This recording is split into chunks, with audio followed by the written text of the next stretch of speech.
Live for... Oh, are we live? Yes. Oh, okay. Hi, we are live, I suppose. My name is Alex, also he known as Puddins, and this is Chromatic Chimera, where the story is made up and the XP doesn't matter. Sorry, I have to re-catch my place in my notes. Anyway, welcome to the Season 1 Epilogue for SteamSpell, where we kind of like last session, we did like that wild finale. This is kind of like to tie up any loose ends from the finale and to kind of set up the next season as well a little bit. But joining me tonight are the usual casting crew that you love to see. Chris is Krukazel, the Dragonborn Druid. Abigail is Nettle, the Halfling Paladin / Bard. I got it right this time. Lucy is Kat, the Azamar Rogue. Ryan is Gray, the Tiefling Warlock. Megan is Rosalind, the Yuan-Ti Pureblood Warlock. And Sam as Mouse, the Tiefling Ranger / Cleric. I think we have a recap. I've been reminded, I acknowledged its existence earlier and was reminded of it. All right, we want to go to that then? We'll go to that and we'll be right back. All right.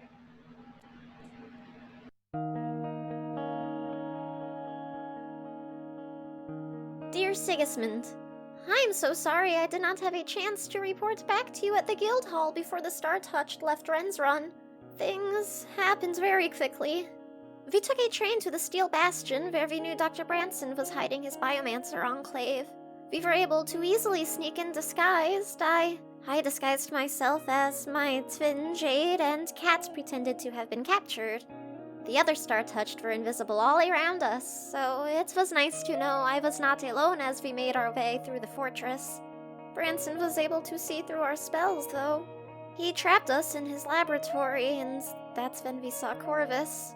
Corvus was Gray's brother.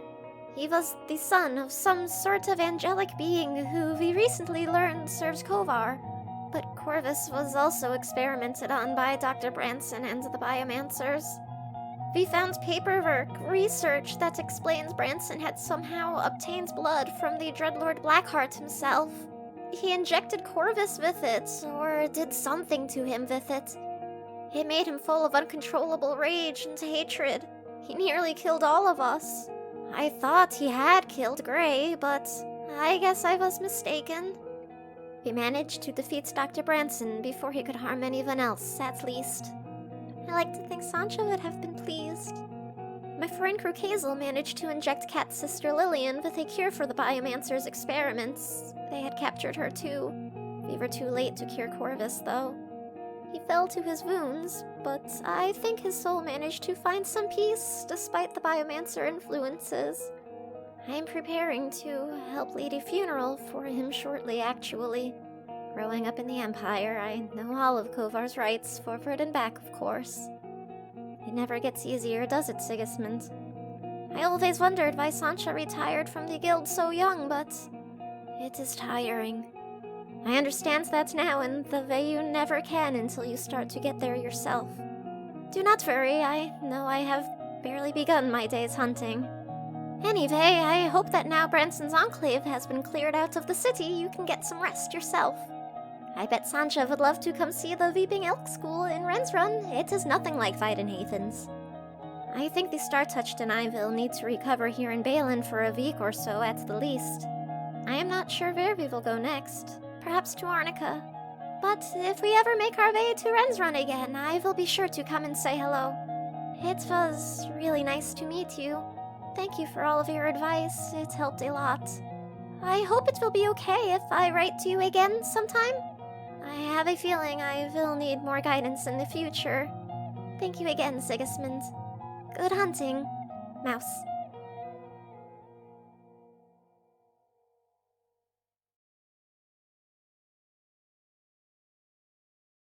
All right. Tell me when I'm back. We're back. We're back. Okay. Welcome back, everyone. So the party is back at the Spire. It is Moraday the 7th, second sun 1842. Just some more quick notes. Dr. Branson's dead and his enclave of Biomancers are no more. As the recaps told us, Corvus perished in the fight against the Star Touched, but was restored by Gray in a sacrificial act of brotherly love. The Star Touched returned to the Spire to begin to plan their next move. The Searcher Monastery to the northeast, past Pashnu, is thought to be cursed.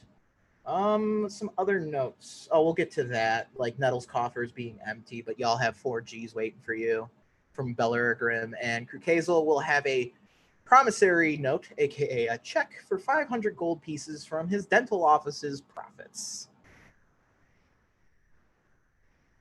And that's where we're gonna like just jump right into things not here. So it's the night of, y'all got back, but some other things to note is like some of the events in this will take place on different days. It's gonna be kind of like a week of downtime because the Star Touched have been through a lot recently, emotionally, physically, spiritually, psychologically, and like I'm of the mind that adventurers like need to take a break or they will adventure themselves to death, quite literally. So like all these events will take place over the course of like a week or so as the party kind of like heals and recoups a bit and tends to their ducal duties. So the night of that you return, the night before Corvus's funeral, which will be the next day. If anyone wants to do anything after returning to the Spire, you may do so. If not, we will continue on to the next day. I'm definitely staying in the same room as Lillian. Not splitting up. Yeah, Lillian's probably like not leaving your side at all. Just there. It's almost like she's just holding onto your arm everywhere you go for like not wanting to lose you again. Yep. Same, just clinging. Nettle would probably find Sophia like as soon as they got back and be like, "Oh my goodness, you're not gonna believe exactly what happened. I'm gonna tell you every little detail about it." And she'll just like go off talking about all their adventures since they last saw each other. And like, "Sophia, you're not gonna believe this." And Sophia's just walking along and just nodding and it's like, "Oh yeah, that makes sense." And then Dr. Branson died. Well, that's good. At least the evil man is dead. Oh, yeah, your brother died again. I'm sorry. Excuse me? Oh, Corvus died again. Died again?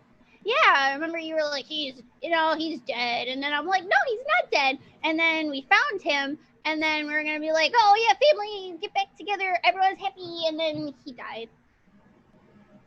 Oh. And she's obviously very much like taken aback by this, very caught off guard by what you're saying as she's kind of processing it. This is starting to make sense. And like, anyway, his body is here, and we're gonna have a funeral for him tomorrow. Nettle, I think I need a moment. I'm sorry. This is just a lot right now, and I wasn't expecting to hear that. The brother who I thought was dead this whole time is still alive, but now he's dead again. So I'm sorry. Oh, yeah. Yeah, I probably didn't handle this very well, and I'm sorry about that. I'm gonna go to bed, and I'll see you in the morning. Yeah. For the funeral. Yes. Yeah, I'll see you in the morning, Nettle. I think there's going to be someone who will probably want to talk to you about that bit you just told me about Ren's Run. Oh, okay. So I'll talk to her at some point before we talk tomorrow, and I'll probably have you and your group meet with her, and she's just trying her best to keep it herself together, but it's starting to her voice is starting to waver, she's starting to falter, and she just kind of like excuses herself kind of almost suddenly and just walks away. She's just like, "Oh, I'm so sorry. Excuse me, Nettle." Oh.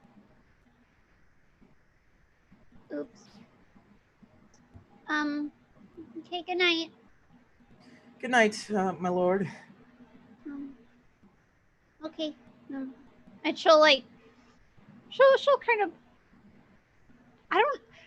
not waddle, but like just like sadly walk away Yeah, like saunter. Not exactly saunter, but you know what I'm trying to say.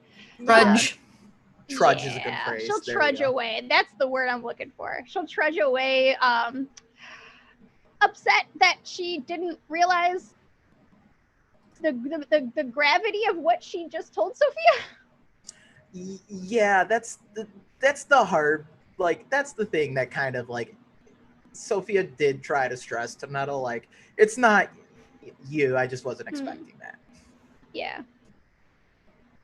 I know, I ruined the story and I made her sad. Oh, okay. And then she'll just go to bed. All right, Nettle heads to bed then. Does anyone else have anything they want to do this immediate evening? Oh, hi, Kat. I have something for that night, but not for that day, if anybody else wants to do something before sleepy time. I have something for the evening as well, but can also do that whenever. Damn night owls. Okay. Megan, go first. I just Well, okay, so sometime... It was our fault. Sometime when it's late, but not too late, I guess, not the middle of the night, Roz is going to go on Kruk Hazel's door. Let's see how Chris's microphone's working. Kruk Hazel doesn't answer because he's been stabbed by an assassin. Just kidding. I was like, wait, what? Hello, Rosalind. How are you? Hi. You're not asleep now, are you? Clearly not. That would be a lie. Can I come in? Yeah, sure. You actually see that Kruk Hazel's door was slightly cracked open just in case anybody needed him anyways. He's expecting at this point. I was expecting you. She'll walk in and close the door behind her and just, go help herself to have a seat.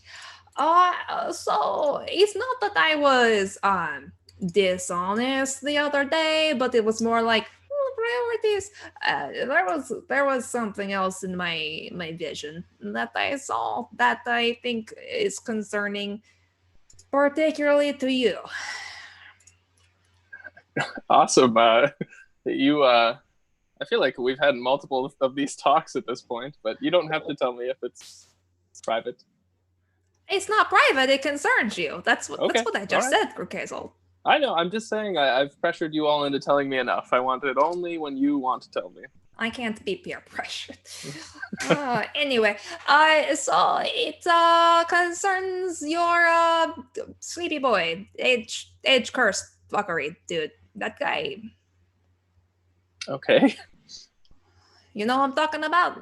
No, I have no idea who you're talking about. The voice in the ring who was all whispery and weird, and then made you almost an egg and also an old man, and then we had to get rid of that guy. But okay, yes, I think we're on the same page now. Okay, yes, all right.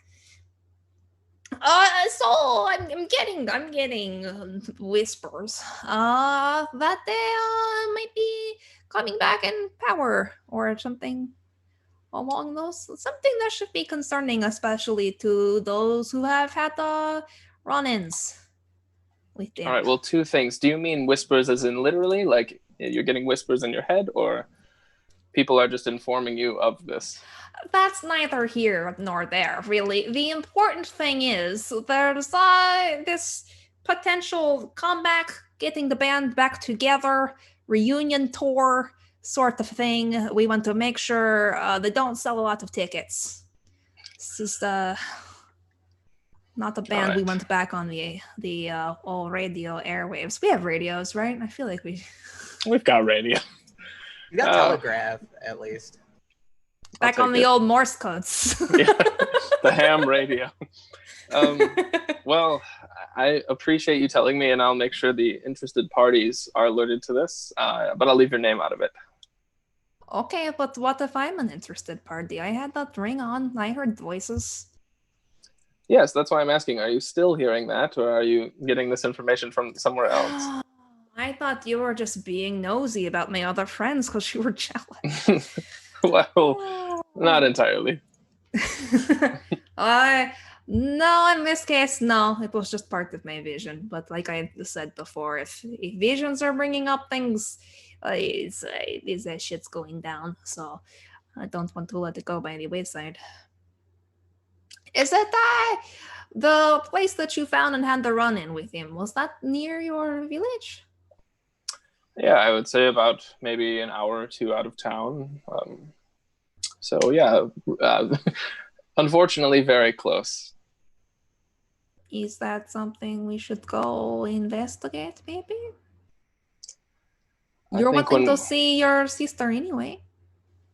I think when we have the time to get there and the means to do so, we should put that on our list. And I would try to talk you all out of coming with me because, as you know, it is quite dangerous. But we recently had what we like to call crew counseling now. And I seem to remember that most of you said that you'd go anyways, even if I didn't want you to. So that is very true, but also backpedaling just a little bit. When you say we like to call it, are you meaning we as in the Star Touched, or are you using the royal we there? The royal we. Okay. Just making sure. I like to be part of things with the group. Yeah, that makes sense. Mm-hmm. Okay. Well, you seem pretty nonchalant about this. I thought you might be more stressed, get your scales in a tizzy. Well, I think my scales have been constantly in a tizzy for the last few months, but honestly, it's very concerning on the grander scale of things, but I'm not entirely surprised, especially with everything that I somewhat feel responsible for re-kicking into motion. I'm not saying that there was no void activity before I stumbled into those ruins, but it is a little coincidental that this is all happening not more than a few years after I did that. So I'm not saying I blame myself. I'm not saying I don't. I just feel like I knew this was coming, and it was nice to avoid it for the last little bit. In fact, I would take fighting the Biomancers and Corvus all over again for what I know is ahead. I feel like, I know it hasn't been that long, but I feel like we've been dealing with that for over a year. And you'd rather do that? Yes, I would, frankly. I feel, again, I've said this before to you all, and I feel as the Biomancers are definitely evil, but they're not impacting on such a large scale as this would. I mean, I never heard of the Biomancers before I came here, and Dragonfrost, they're essentially non-existent to my knowledge. And I feel like everyone will be impacted by this no matter where they are. I feel like the Biomancers are pretty large scale too, but just more like nefarious underground claws in the shadows sort of large scale, whereas Sleepy Boy seems to be more like, I don't know exactly, but I feel like impending apocalypse, large scale, more in your face sort of evil, less twirling mustache in the background, but still just as bad and probably something we should deal with. Yes, unfortunately, I think that for whatever reason, I feel called to do this because, again, I'm not saying that I blame myself entirely, but again, it is quite coincidental. So I feel as though I should be the one to start dealing with this. Okay. Just as an aside, if I said something like, seek out the astral path, but does that mean anything to you? DM? Does that Astral mean Path anything Arcanum. to me? Oh, yeah. Do I know what that is? I think we've established that Krukazel's aware of the. It's a kind of like a legend. Everyone's kind of. It's one of those things like everyone's aware of it, but not everyone knows all the super specifics regarding it. I'm so mad that it's my fault we don't have that from another life. Well, that does. Yeah. Unfortunately, that does mean quite a bit. I've always thought it was a bit of a legend, but apparently that is some sort of map to the void, and that would help us navigate it if we ever needed to go stop something that was emerging from it. Oh, well, if that makes sense to you, then that was in my vision as well. So we should probably consider putting that on our to-do list, like our little flow chart I assume we're going to build at some point in the next few days. I am a big fan of charts. That just it makes it so organized, you know. You get your thoughts together. It's a flow chart. It has a good flow. Mm-hmm. So for a little context on what these two are talking about, the Astropath Arcanum is like the navigation map that the Adelians used. It's the secret to traversing the void and traversing the planes and just going wherever the hell you want to go. It that slumbers is definitely a catastrophic existential threat that in a past era destroyed and annihilated almost a whole pantheon of gods single-handedly. So the existential threat is like that's accurate there. Yes. Rosalind, while you're here, are you doing okay? I know I saw Corvus attack you, and I know you didn't fare very well immediately. Real dick move. I wasn't even bothering him. I did like some what do they call it when you shoot? It's like covering shots. Didn't even hit. Exactly. So you're all right? Yes. You don't need medical attention? No, I need to speak to his manager, but it's dead now, so I guess it doesn't really matter. But yeah, I'm fine. All right. Well, I want you to know that was probably one of the worst few seconds of my life. Was watching him attack you. Attack me? Yeah, we're good friends at this point, and that really sucked to watch, especially because I was really, from our angle, the only one to really see that, and I felt a little powerless. And the burden of my death would have been on your conscience. That would have really sucked. Good thing that didn't happen. I'm pretty hard to get rid of. I wouldn't worry about it, Krukazel. And, if I did die, I'd just taunt you. It's fine. All right. Well, at least you'd still be around. Yeah. I guess I can count on that. How are you doing, though? I'm fine. I'm happy that we put an end to that, and we were able to get Belorgrim's eggs back to her. And that was, aside from ending the Biomancer's reign, that was one thing I was personally concerned with. Just the whole mutating of dragons and all of that. Yeah, I'm a little concerned about that. Like, yeah, she wants her babies back, and yes, I suppose that's good. You shouldn't keep babies away from their mothers. These are going to possibly be mutant dragon babies. Are we at all concerned about that? Biomass babies? I will ask the big guys upstairs and get back to you. I feel as though that's something that they're more concerned with than me. Yeah, because at this point, it's not like we could get them back to possibly fix the problem there with Mama. Nope. They're going to become scary mutant dragons. I may be a dragon, but I'm not to the stature of the Belorgrim, unfortunately, no. Will you get there one day, or is that like a... Are you in like a larval stage right now? I think I'm growing, for sure. My power is definitely growing. Someday I'm going to take over for Jardantarax. He told me that. That's a joke. That's a joke. Oh, okay. I was like, look at you. Are they moving up in the world? Okay. Well, I mean, you like to listen to other people talk about their problems, but you also are allowed to talk about your problems. Thank you. I appreciate it. I'm honestly doing quite fine. And again, I kind of saw this coming in a weird way. I didn't think that just because I had cheated the void that everyone would be able to as well. So. Okay. I just want to make sure Nigel isn't the person that you're turning to in your times of need. Because I don't tell Nigel shit. Okay, good. Is he here? No. Okay. All right. Well, door is always open if you want to talk about your issues as well. I don't have issues. We both know that. I know, but if you ever develop one. If I ever develop issues, you'll be the first person I harass. All right. Thank you. Okay. And she will stand up and she will awkwardly give Krukazel a hug. And then he will return it. That's 2 hugs now. No big deal. Yeah. It's not a contest. She'll just kind of scoot back out of the room. And shut the door behind her. And during this wonderful late night counseling / friend venting session, where do we find Mouse at? Mouse spends a little time sort of outside of where the jails are, trying to get the nerve to go in and see Jade, but absolutely chickens out. And sort of goes off.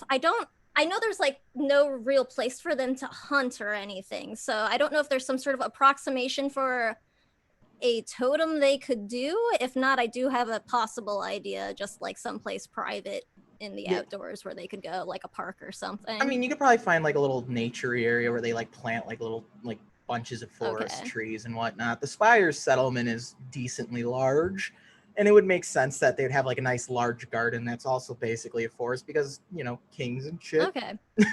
All right, sweet. So, I mean, if I'm able to like actually hunt there at all, they would try to find a stag so they could do a totem. I do want to hear what your creative solution was. This would have to be something sort of like temporary that they would construct, but they would make a totem just using Muertos's coat instead of a pelt, and like sort of making a temporary scarecrow. So, Mouse, you're hunting, and they probably haven't stocked the hunting, like the nature garden, hunting garden. They've been the crown, the Duke has been spending her money in other places, such as repairing all the damage from the siege, getting food sent to where it needs to be. So it would be kind of seen as unsavory to be stocking venison stores, essentially, while everyone else is hungry. So you construct this makeshift totem out of Muertos's coat. Okay, so they'll set it up and they'll sort of kneel down, like crouched in front of it, and they'll reach into their bag and they'll pull out Branson's glasses that they took off of him, and they'll set it down at the base and just go, oh no, go ahead. When you set the glasses down, are you going to say a prayer? They were just gonna, like, it wasn't really anything fancy, so go ahead.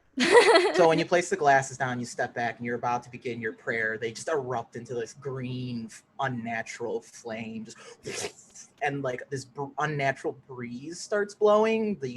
Especially like that the coat starts flapping, and from the coat you see the 4 kind of gnarled, almost branch-like hands come out, and like a stag's skull just kind of leans out from the back of the coat as Marlfax kind of takes, because Marlfax's avatar wears like a large tattered cloak, so it's using Muertos's coat as a large tattered cloak at this moment.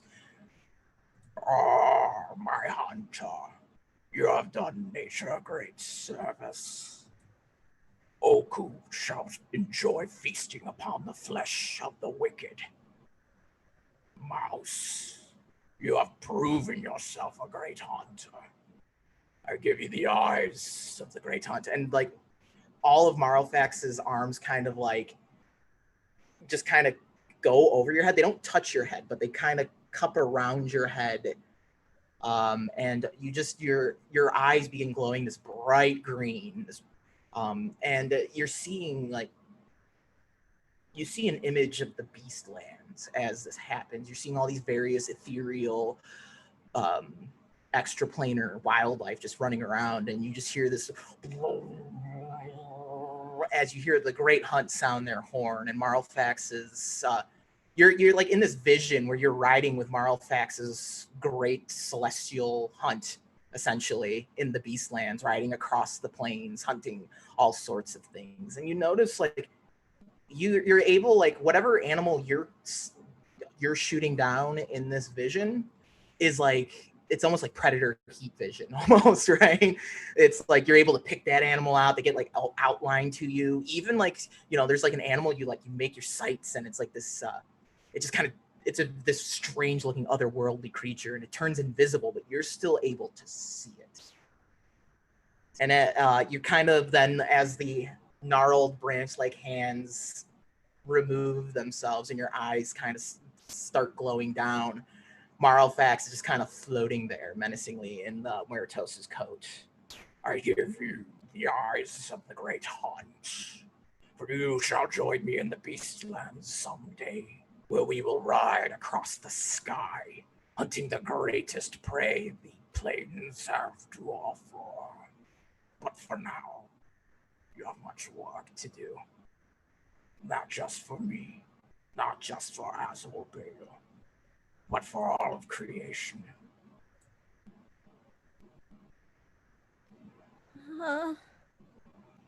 Thank you. I will try to make the best use of these gifts you give me. I have some questions though about the things I need to do and about me and and Jade and others, if I can.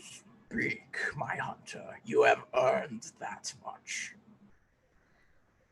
Muertos has returned somehow.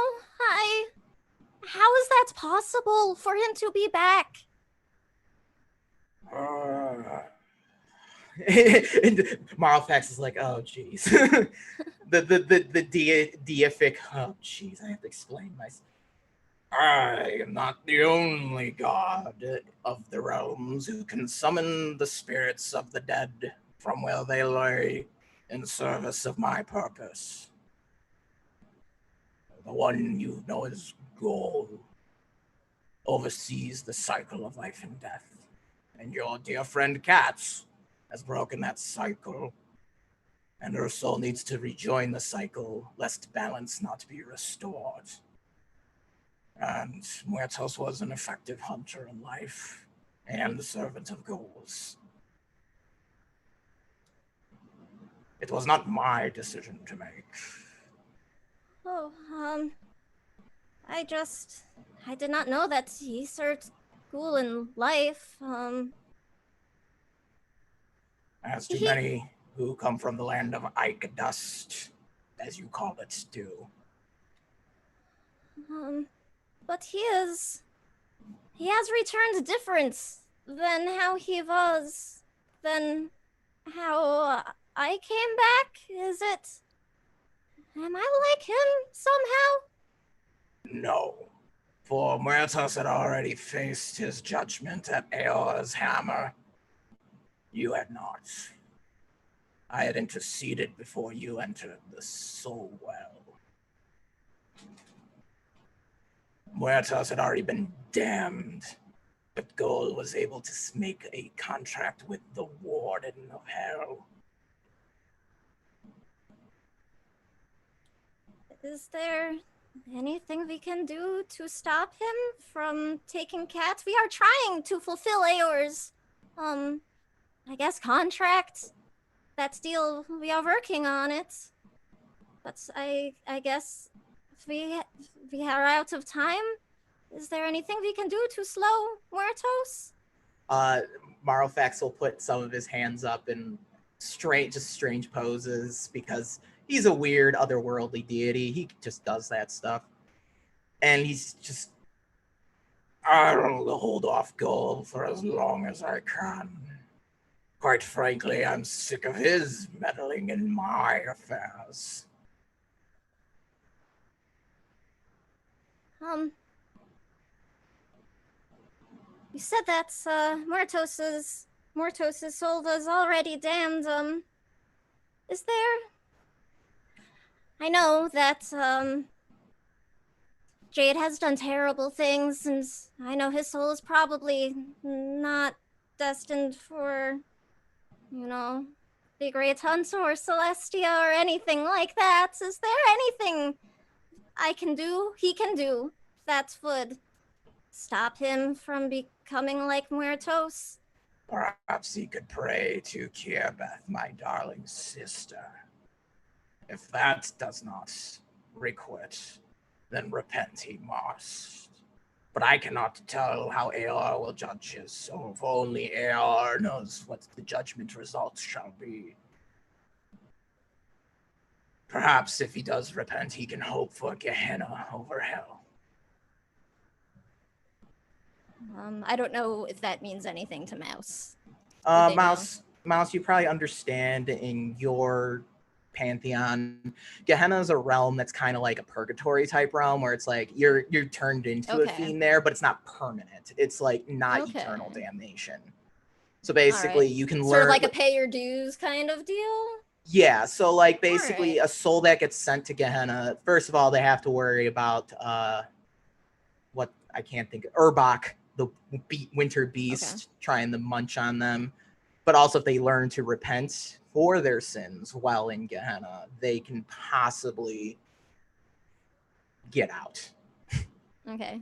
Mouse is taking what they can get right now. So,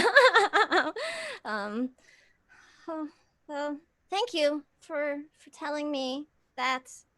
I don't know if I will be able to help him, but I would like to try. Why would you help him? He only worked to bring your downfall. He has, as you stated, done terrible things and has done nothing to help you persevere. If you ask my opinion on this matter, quite frankly, his soul deserves damnation, but it is not up to me to judge. I would feed his corpse to Oku, and let Oku feast upon his wicked flesh. Well, if he is not able to learn to repent, then I guess he would deserve a fate like that, but he is still my pack. And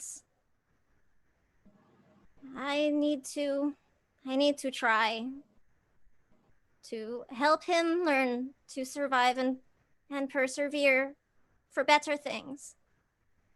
And worrying about his soul will not aid you in perseverance, Mouse. Now, unfortunately, I must take my leave, for I am needed elsewhere.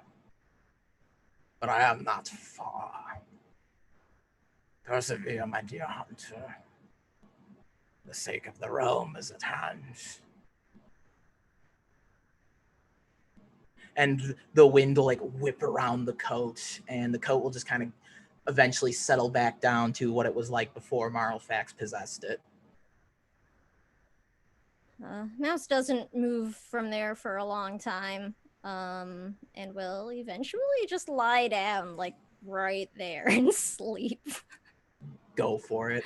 Yeah, they just decide to camp out in that little grove for the night in Yeah, front of the totem. They'll can take do it that. down in the morning, but... All right. Anything else? If not, then we shall move into the next day. Everyone gets their nights of sleep in alleys, forests, sisters at their side, you name it.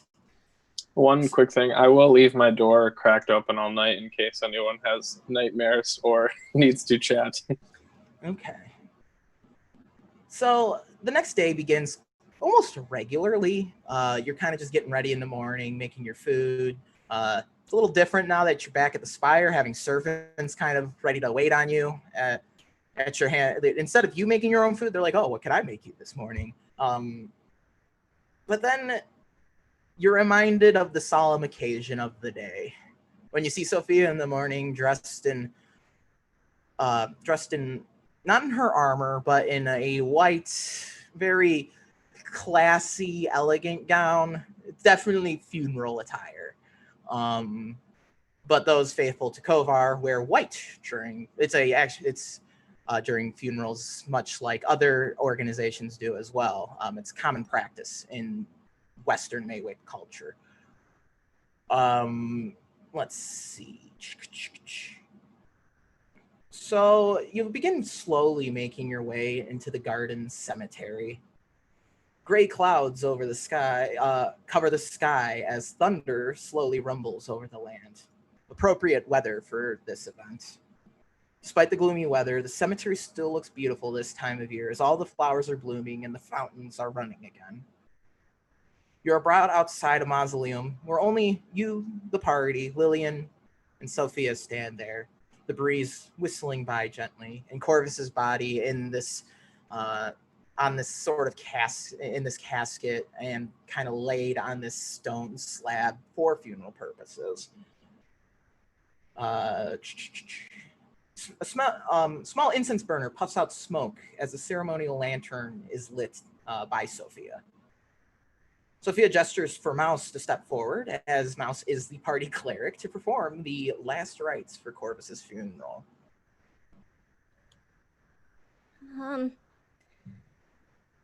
I figure the rites for Kovar would be most appropriate.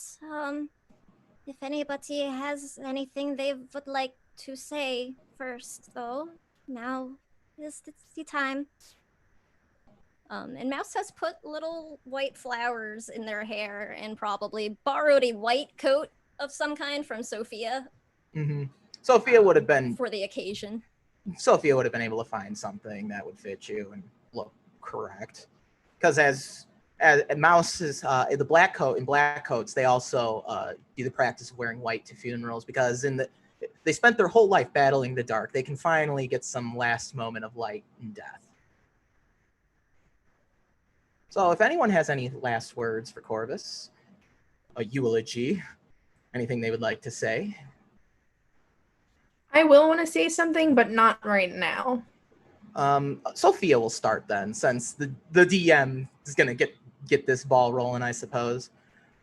Sophia's voice is shaken as she speaks. She's very much fighting tears, trying to not let down that muscle mommy demeanor. She's got a reputation to uphold. And she just kind of starts speaking.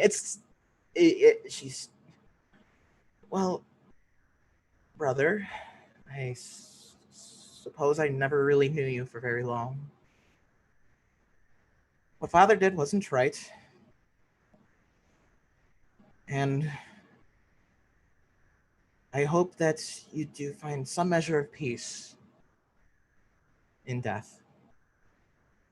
And I'm sorry I could not have helped you more in life. Goodbye, Corvus. And she just kind of steps back humbly, head down, hair covering the face. But you can see a few heaves from crying as she's hunched over.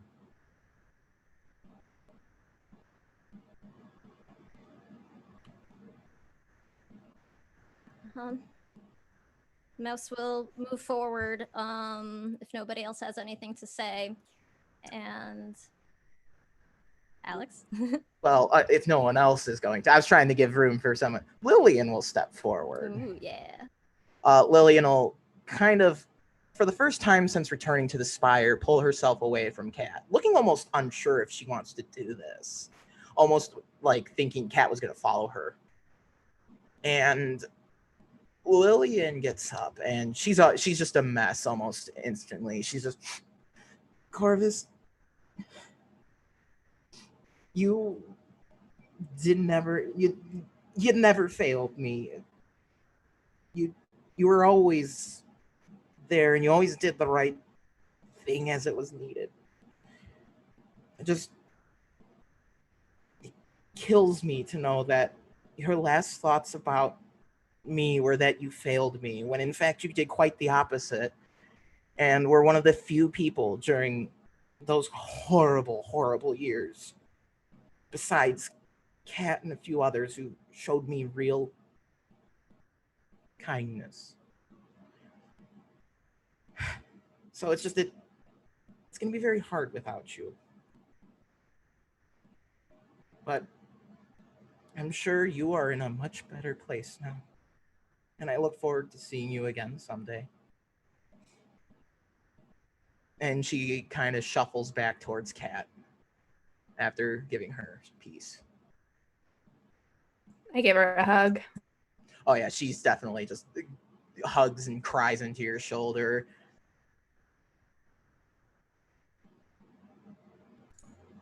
If no one else has something to say, Roz will kind of clear her throat and step forward.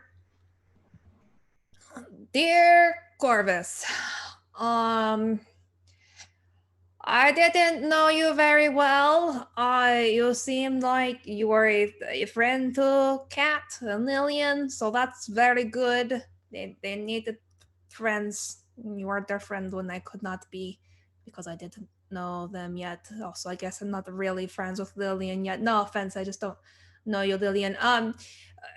And you also killed my girlfriend, but it turned out she was a bad person, so thank you. But I feel weird about that. And I hope your throat feels better now. It seemed very scratchy all the time. Didn't like when you shot at me, but I don't think you did that on purpose. You seem very angry, and I understand that. And I hope you are having a good sleep wherever in whatever you're doing right now. Amen. Goodbye. And she will step back.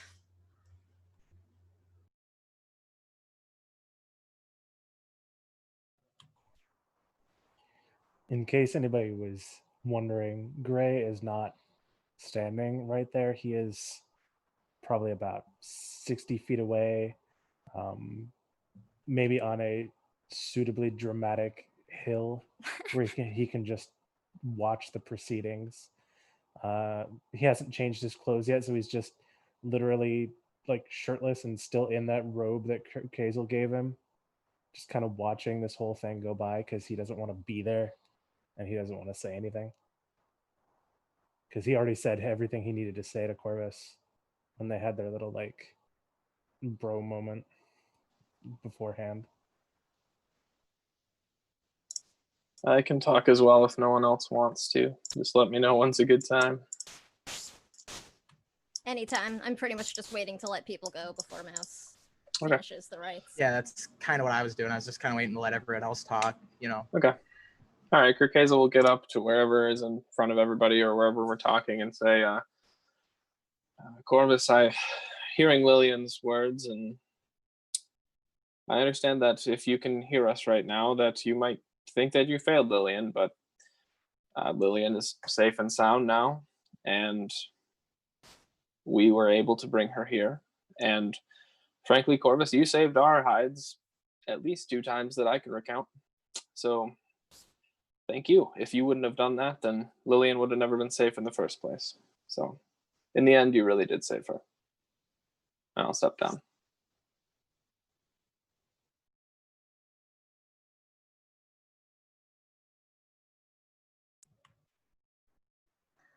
Nettle, did you want to say something? Is Nettle here? Yeah, Nettle's there, but she's over by Sophia, like gripping Sophia's hand for comfort. But she doesn't really feel like she needs to say anything. I'm just curious, like, if she has a certain expression on her face or anything after her interaction with Sophia yesterday. Is she acting different? She looks. She feels very guilty for not being tactful about it. So she just looks very sad and like disappointed in herself.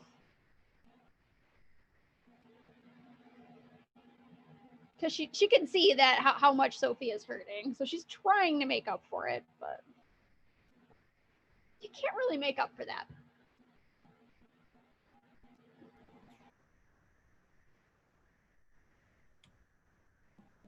Well, I think that's everyone accounted for then. Yeah, I think so. Because Cat's still waiting, right? Okay. Then Mouse will move forward and reach out and touch his forehead to begin really casting ceremony, the funeral rites. And they'll stand there and take a deep breath and start saying some words that they haven't said for, probably about 20 years now. Corvus Altera, son of Akira Uriel, we lay you to rest in the warmth of Kovar's embrace. May the brilliance of Kovar's light guide you through the darkness.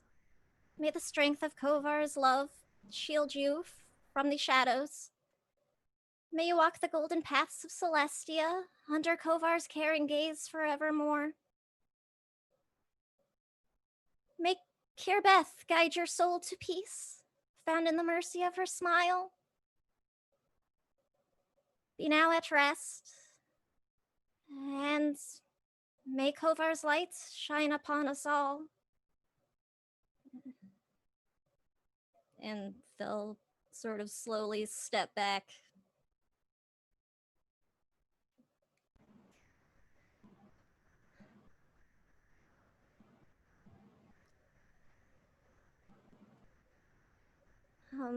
Normally,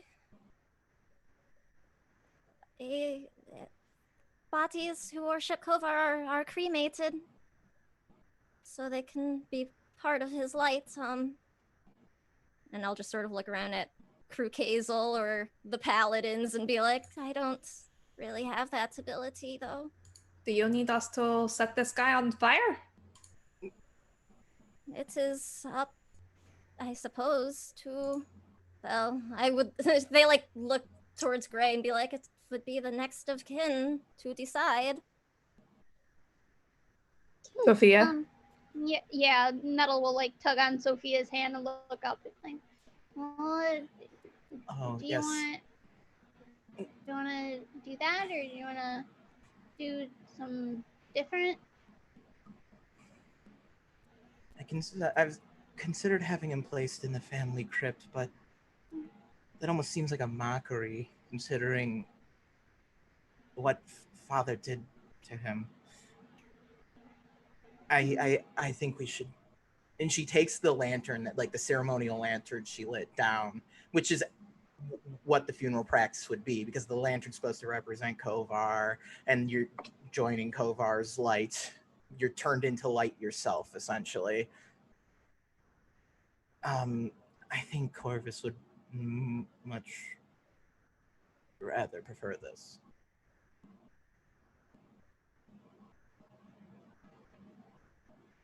And she like slowly lays the lantern down, opens it, and kind of lets Corvus, like the funeral altar that's kind of also set up to be a pyre, because Balin was a good place of Kovar fear in people.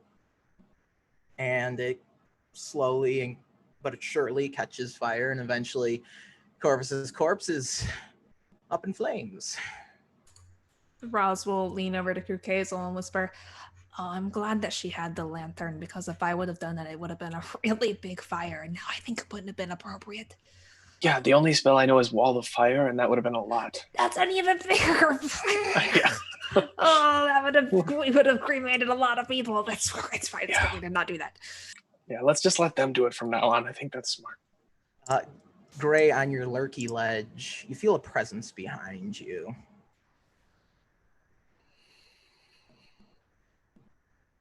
Can I help you? Well, there's only one occasion more than I hate than a funeral, and it's probably birthdays.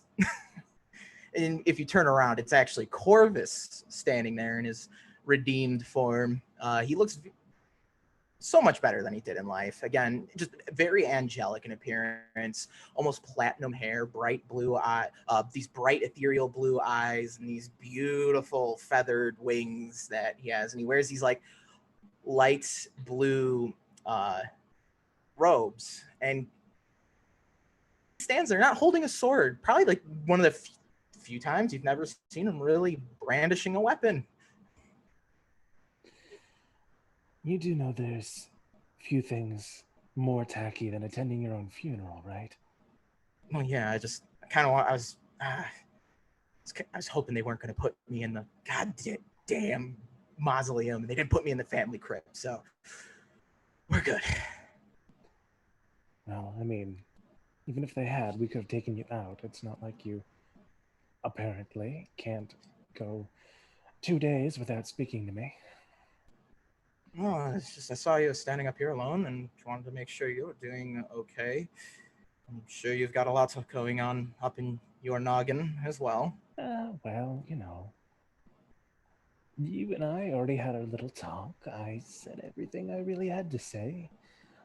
I don't do super well with outpourings of emotions from other people. And, well, Yeah, kind of died. So that's a lot. yeah, dying's a lot. I can agree with. It's a lot. It's scary.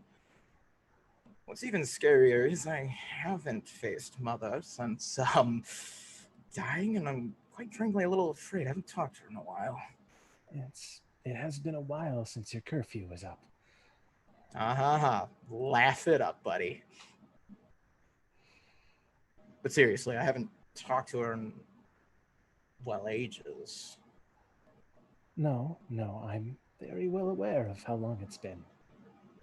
She wouldn't really let me forget how long it's been. No, yeah, Mother. Always with the reminders. when you do see her, if you see her before I do, see if she started dyeing her hair again, because she had a little black thing going on, and I wasn't super invested in that. Her hair looks better all one color. Yeah. Us, us children of of the sovereign, we never did the goth look very well. We both know that one. And he kind of looks over at his burning body. Yeah, we're not going back to that. No, but this is pretty metal, though. Yeah, you're not wrong. It was pretty sweet looking. Kind of dying was kind of almost worth it just to see this. Well, that's a statement. That is a statement. Yeah. Look, it's still really strange for me too. You know, I'm very much aware of how strange it is.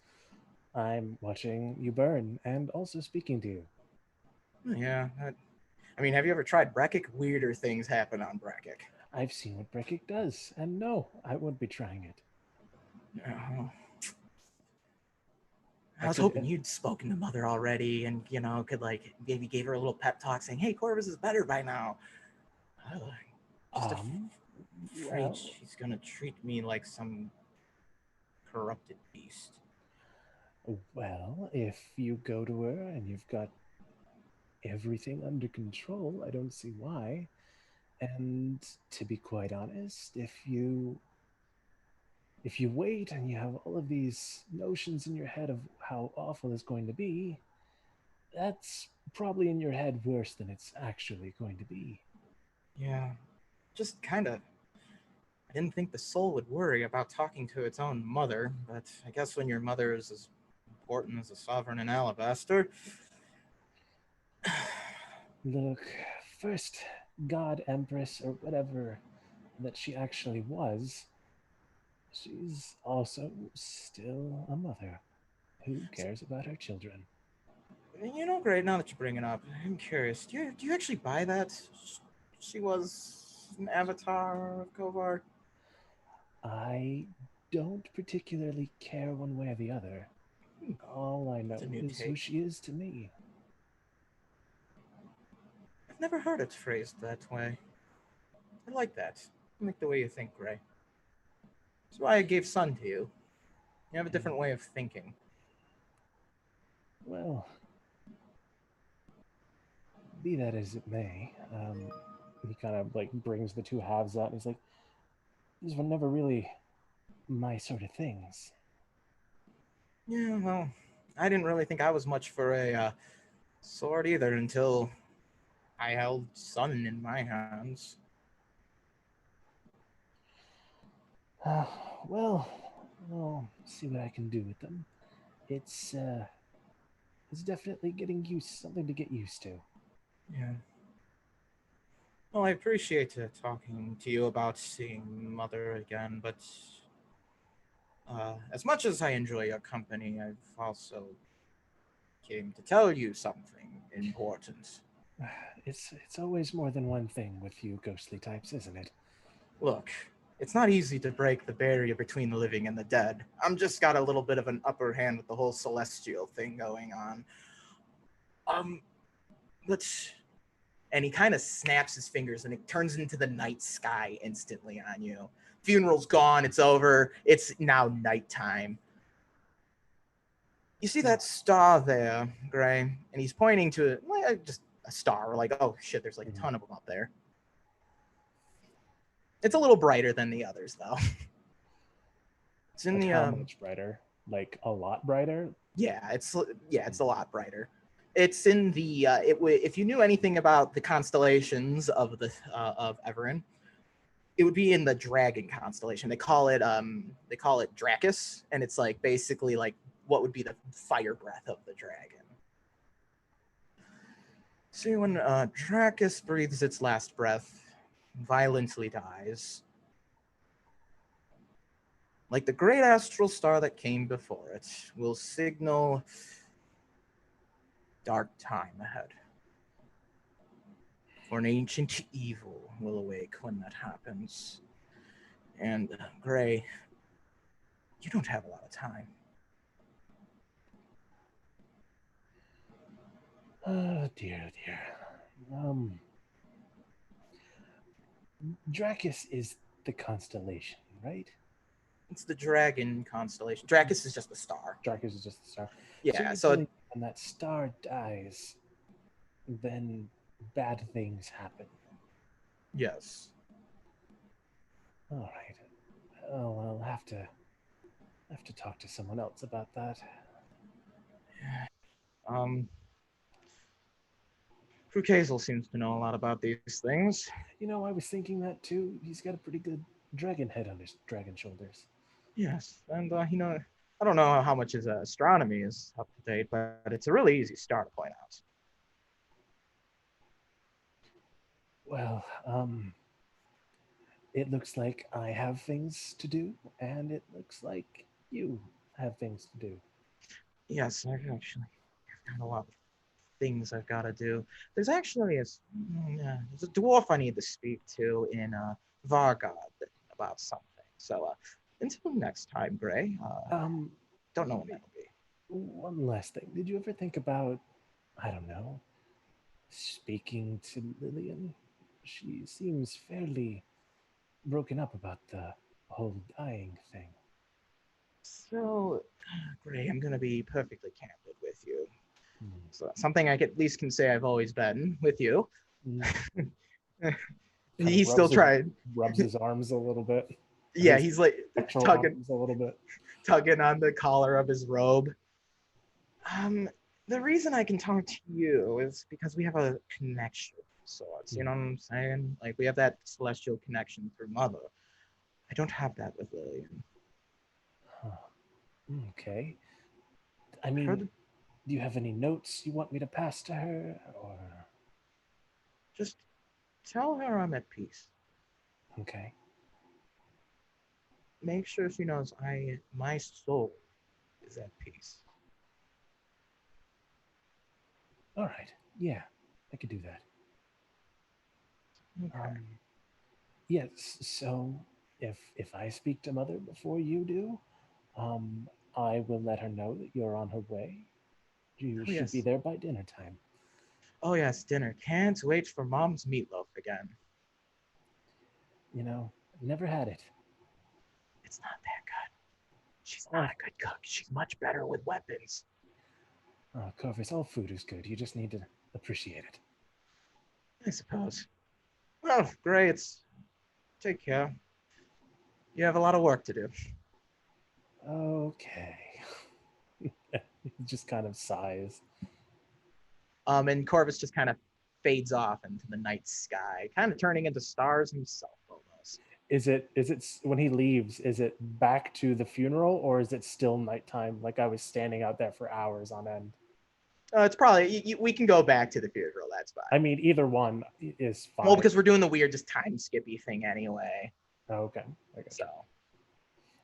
Because I would totally imagine that Gray just stood there staring at the sky for like 6-7 hours. Yeah, I mean, if that's what you think is reasonable. I know Kat wanted to say something at the funeral. Oh, yeah. So No, it's all good. I was just curious. We'll go back to that real quick. Back to you. I want to hang back after everybody else has left. Sure. So the funeral clears out. It's kind of just like the pyre is still burning, but it's not as strong as before. But everyone's as we're leaving. Yeah. Real quick, I'm just gonna lean down to Nettle and do the classic grandpa at the funeral thing. So tell me about game and just get her mind off of it and just kind of walk off. Oh, okay. So game is a thing that halflings play, and she'll just trail off as you get into all these convoluted rules. And then everything, and then if we get 3 scores, then everyone switches places. But if you get 4 scores, then everyone just turns to the left. And then Sophia looks over at you too, and whoever else is walking with your group. Now that we know each other a little better, and she's trying very obviously to lighten the mood. Nettle, if you're going to be a duke, you can't be dressing like you just stepped out of the barn. Oh. What do we say? Tell you what, I will help you pick out some new clothing. We'll go hit up the tailor shop. Anyone else who wants to come is welcome. Krukazel, you could probably use something that speaks a little better to your intellect. I hit the cape of billowing, and I think I'm good. Thank you. Oh, that's quite impressive.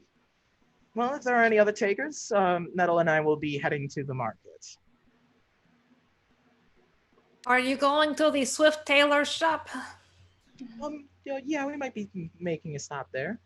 Over at Taylor Swift's? Yeah. I might think about it, but no. Look, we can swing by the stables, and I know, Petra loves a good trip to the tailor's too, and she's always a riot. Yeah. Let's do it. Go shopping. If you don't mind, actually, I have not really gotten anything new for a while. Thank you for lending me this, Sophia. And I point at my pretty white coat. Just keep it. Oh, Donica, that is very generous. Hopefully I won't have many occasions for it, but it is good to have something more formal. Look, you never know when another occasion calls for white. Danke. Anyway, let's be off then. Especially if we keep hanging out with Petra, we might have another event that requires white very soon. Hey.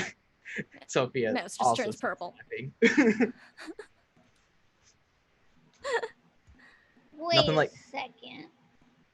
Does everybody have a crush on Petra Ponyhosen? Yes. No, what? Oh, sorry.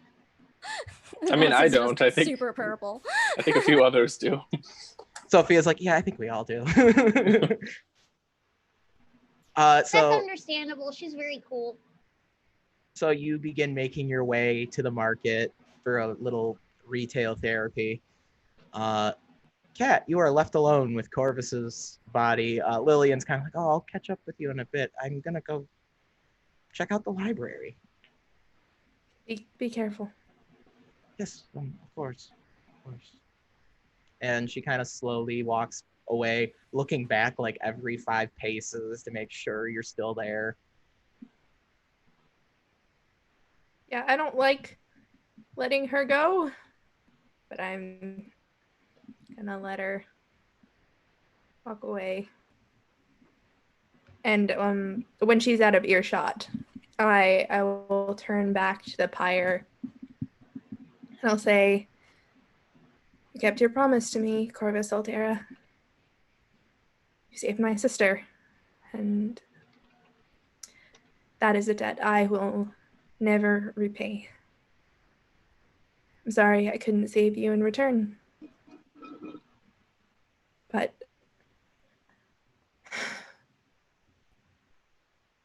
I survived this. I told you that I'd find a way to make it to the other side, that I'd find a future, but now that I'm here, I don't really know what to do. I will try to do something that makes what you did worth it."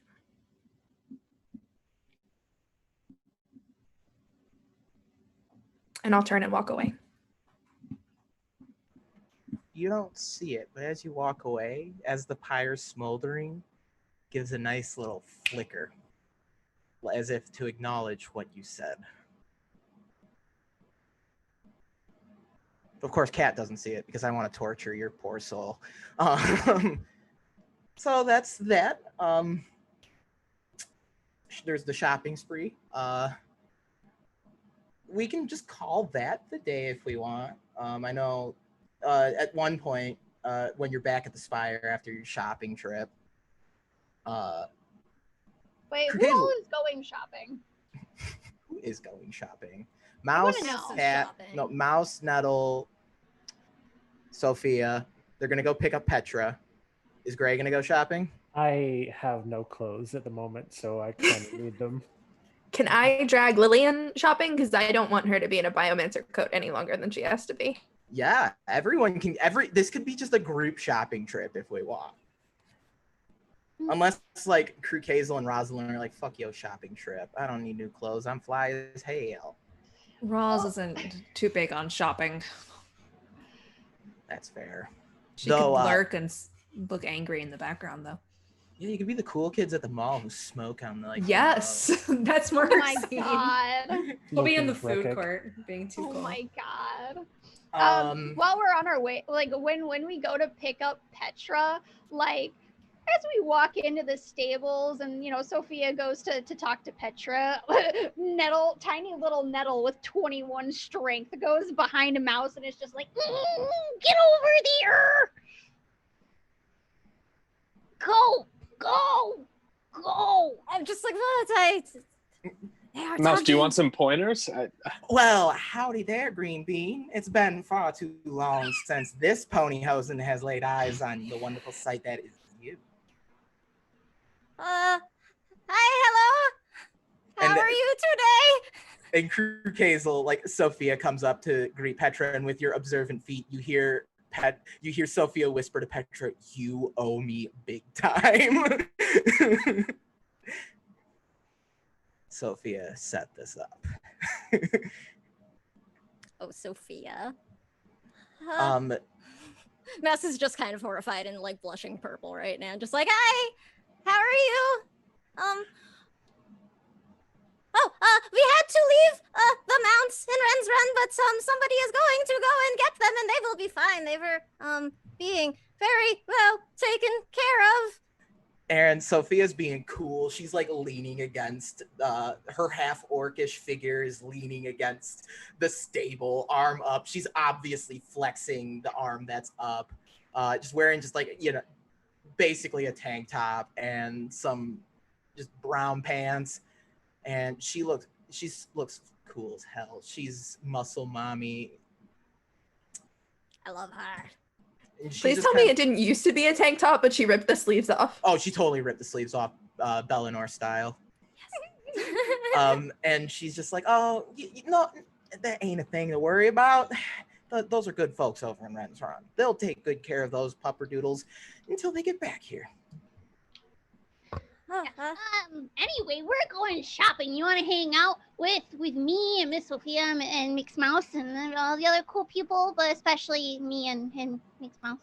Well, of course. Well, everyone in this group is cool. And she looks over towards Crew Kazel. Hello, Crew Kazel. Hey, Petra, thanks for the stogie. It went to good use, I can tell you that.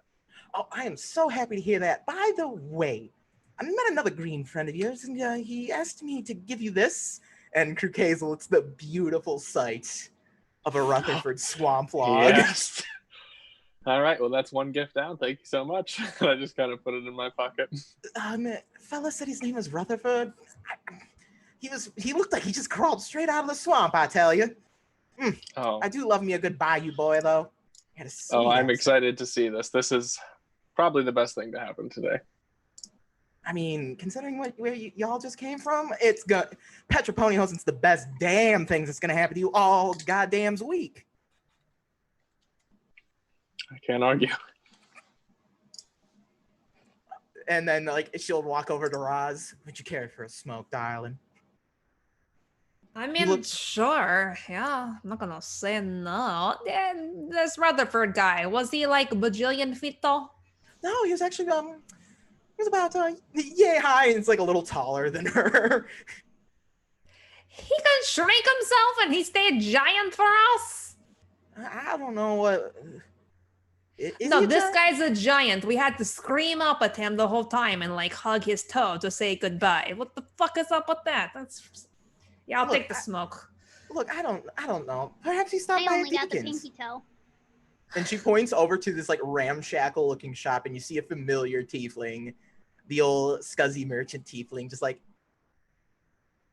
waving, like finger waving towards you. He is staying here permanently, I guess. He's got some bad vibes.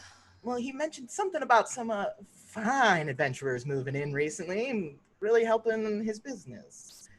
And he mentioned one of them was a rather wonderfully cute tiefling in their company. And she looks over towards Petra. eyebrow bounce, flexes a little bit. The shirt sleeve rips a little more. Mouse is totally just kind of like, oh, what adventurers moved in? Oh my god. So y'all go on your shopping trip. You get your outfit changes for season 2. I know how it is. I know what it's like. We need costume changes, Alex. It's important. It is. So if anyone wants the costume change for season 2, you may do so now. Lillian gets herself like rather simple, humble clothing. Nothing too extravagant. Like every time she was shown something, and of course Sophia's like, it's on Sophia's dime. Sophia's just like, yeah, buy whatever you want. It's on me. And no matter what, even when Sophia would be like, but you could get something so much nicer, Lillian's like, no, this is perfect. Of course, Petra just buys another shirt and rips the sleeves off of it. I want to burn Lillian's coat when we get back to the keep. I'm setting that shit on fire. Yeah, that's fair. That's fair. If nothing else you want to specifically happen on your shopping spree, I will move into the next bit then. Kind of imagine Petra has to like be the one to be like picking out Mouse's clothes, honestly, because they are not clothing fashion person. Oh, then Petra totally chose like punk rocker leather jacket for Mouse. It's, you know, it's got like a few like rivets in it, like studded leather, and she's like, I could rip the sleeves off for you, honey. Let you show off them gunboats. It is better for hunting to, you know, keep your limbs covered for just a little extra protection, but I don't think it would look as good for me. Oh, protection for schmection. Wanna know how this old girl hunts? I just go and tackle crocodiles like it ain't no problem. Oh, well, that sounds like fighting. Hey, hunt indeed. Yeah, I'll have to tell you about Gizmo sometime. Best little crikey I ever had. Oh, I would love to hear about that. And so as you're walking back to the spire, you're regaled with this tales of Petra's years of crocodile and alligator ownership back when she lived in the, what is called the area of Belumar. It's just this large confederation of various nations who banded together, specifically because Kovar was scaring the shit out of them. So you get back to, you do your shopping spree. It's a good thing of levity for y'all. It's probably good for the soul to just kind of get out and let loose a little bit. Even Sophia has a little fun doing it, and you can tell that was probably some of her intention here. If you're like very good at reading people, is like she also kind of understood y'all have also been through a lot. Like everyone needed this. So you get back to the spire, But not before a fashion show. well, of Obviously. course, fashion show. I'm just saying there has to be a fashion show, and Nettle is going to strut. Yes. It'll be like the Treat Yourself episode from Parks and Rec. Yes. Treat yourself, 1842. So you eventually get back to the spire, and Sophia, it kind of turns back around and, hey, Nettle, remember how I said there was someone who wanted to talk to you in your group? Yeah. Well, follow me really quick. Okay. So you're kind of led through the halls of the spire, and you're led to this little small chapel area where you see an older, aging half-elf woman who wears the vestments of a Kirbeth priest. So she wears like yellow robes with white, as well as a few other colors mixed in there as well. Wears like a nice hood over her head with like a metallic crown around it. And she kind of like gets up and greets the party. Oh, well, hello there. Oh, hello. And Nettle will do a very deep, very clumsy curtsy. And the priest will also bow to you. So, follow me. I got tea going, and if we want tea, I think that's something we'd all really appreciate at this moment. I'm more of a coffee person if you have any, but I'll take tea. That's fine. Okay. Well, follow me, for the tale I have for you is long in the telling, but important in content. Okay. So you're led to like the smaller side room, doors close, and it's the crew counseling room from before. So a nice fireplace is going and everything. I am Sister Constance. I'm a priest of Kirbeth. I've worked here at the Spire for 150 years now as a priest. I was originally the court physician here. Before that Dr. Branson fellow, you see, I was the one who helped Kira Uriel bring her children into this world. I was damn miffed when Osiris had Branson take my position away from me. Now, I take it you learned of the terrible heresy that took place here. Sophia's kind of filled me in on some of the details here and there. So after Akira told me what she had discovered happened to the late Corvus, she had entrusted myself and Saint Patesil. For the my lord, are you aware who Saint Patesil was? No. Oh, he was the former court sorcerer. That we actually need a new one, by the way, while we're on that topic. See, we were charged with getting Melaine and Serana to safety. And Sane was the one who spirited Melaine away, and he never returned, and I've never heard from him since. Probably out of fear. I fear if the worst happens to him. But I cared very much for young Serana, and I knew who would make sure she disappeared. Moldy, the dwarven lass who runs the tattoo shop outside town. She has connections to Mazuka. Now that's supposed to be hush-hush though.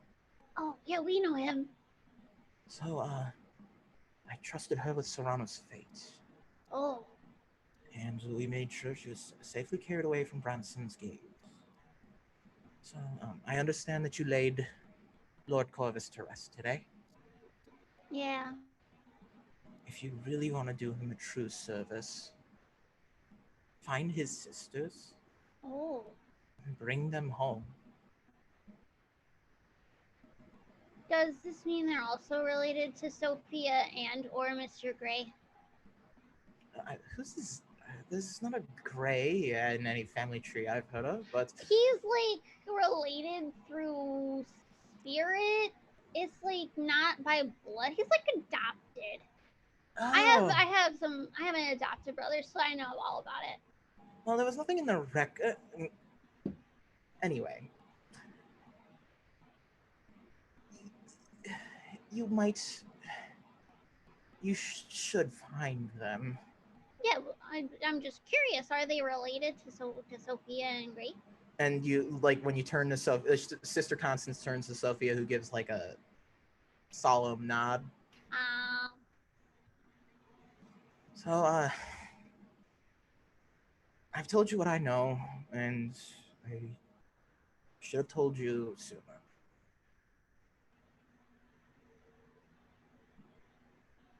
And the whole party's present for this whole conversation, so. I mean, I forgive you. Well, okay. I'm happy to serve you as you are the Duke of this spire and of this land. If there's anything that I could ever do for you now or in the future, just let me know. Okay. What is your job again? Well, I was the court physician, but now I'm just a priest of Kirbeth. Oh, okay. Got it. I'll keep it in mind. Yeah, your consideration is greatly welcomed, Duke Nettle. Yes. Perhaps giving her position back might be a good sort of thing, Nettle. Yes, the thing. Do that thing. Yes. You wish me to be your court physician, my lord? if you so desire. If not, we have a good dentist's office you could work at. Oh, the scale cut dentistry. Oh, I had a cleaning done last week. Wonderful folks who work there. Oh, good. Well, we're actually rebranding to Tooth Hurts, but yeah. Oh, yes. My appointment was at 2:30, and they did make a 2:30 pun. Really made the experience so much more enjoyable. Mr. Scale Cut. Exactly as instructed. Well done, employees. Mr. Scale Cut. You know how to it. run a business, sir. You know how to run a medical business. If I am not the court physician, you should make this man your court physician. He's already like our field physician. He should probably get a break every once in a while. I bet if you want to be the court physician again, you are more than welcome. Well, it is my honor to serve as your court physician, Duke. It is much appreciated. Mm. And with that, kind of just some idle chatter if you don't have any other questions for Sister Constance. But if you do, feel free to ask. After she's left, Okay. I'd like to turn to the rest of the party and say, wasn't Melaine sort of on the list? The hit list. Yeah. Mm-hmm. That would be the list I was referring to. What about her? So if we kill her, is Sophia still here? Only if you want her to be. No, I do not. I super do not want her to be. So if we kill her, that's would that be bad? Sending her back to her family. I think that's exactly what they were asking. Or at least that's how I choose to interpret it. Can I just I don't think that Sophia will like us very much if we keep killing her siblings. We have been her told. family, and because we killed her dad, and then we killed her brother that she thought was already dead, and so that hurt a lot, I guess, because it happened like twice, kind of. Well, she should have less evil family members, and it wouldn't be an issue. But I mean, like, can we just lock them up in a room that's like a nice like house arrest, maybe? You think prison is better than death? Not prison, house arrest. So a nice prison? Yeah. Melaine was potentially the soul we were going to trade for mine. Yeah. But that was pretty straightforward. Given the choice, Cat, I would choose you 10 out of 10 times over this person I don't even know. That's an easy trade. To be fair, Thanks. Corvus did ask me not to kill his siblings. Why did he say that? He and I had a chat recently.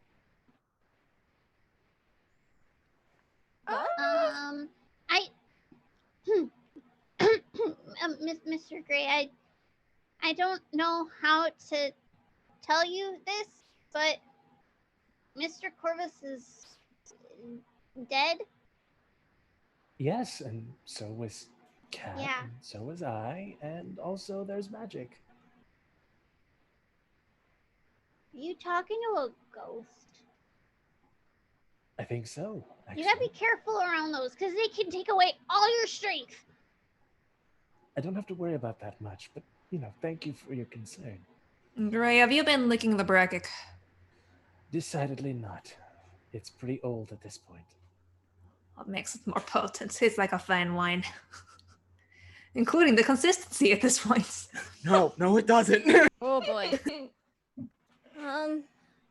If we don't find some way to fulfill the bargain with Aor for a soul, though, apparently that is exactly how Muertos is back.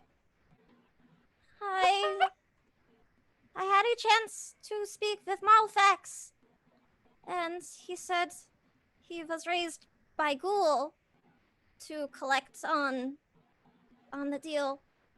So I don't want to be dragged back to hell by Huertos. we will not let that happen. And No. I don't think you would be taken to hell regardless. But we need to do something.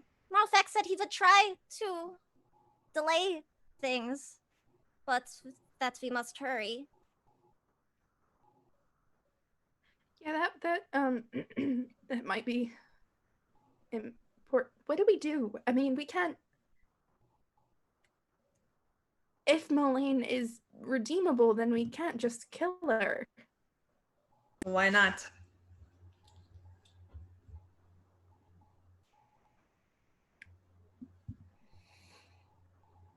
Killing people is not usually a good thing. Well, it seems to me like the choice is either we kill somebody else whose soul can be taken, or by inaction we kill Cat. And I will choose Cat. To save, not to kill. I phrased that poorly. I don't want to kill you, Cat. It's the opposite. I gathered. Are we looking for an angelic soul? Is that the equal value? It seems to be. Okay. It wasn't super clear about the requirements, just a soul of equal value. I thought Alright. that Corvus was that soul. Corvus was traded for Gray. Oh.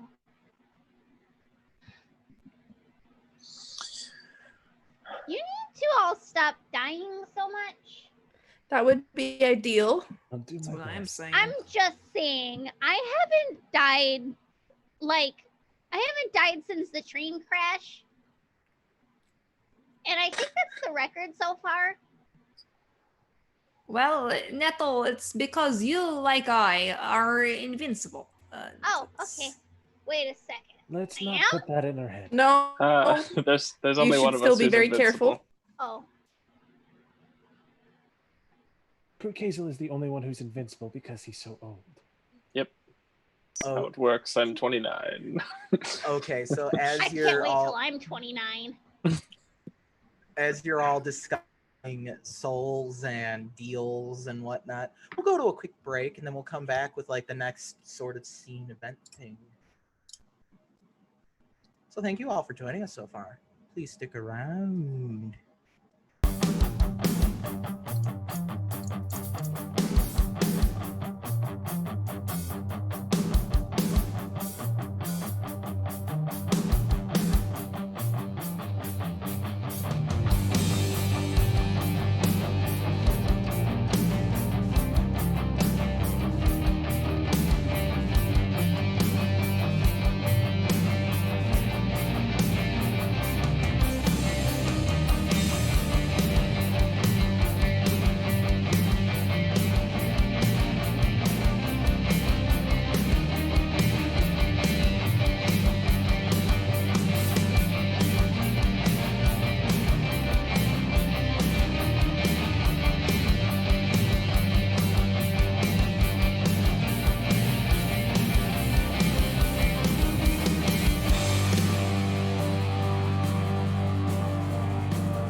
We wanted to do the Nettle Raw scene.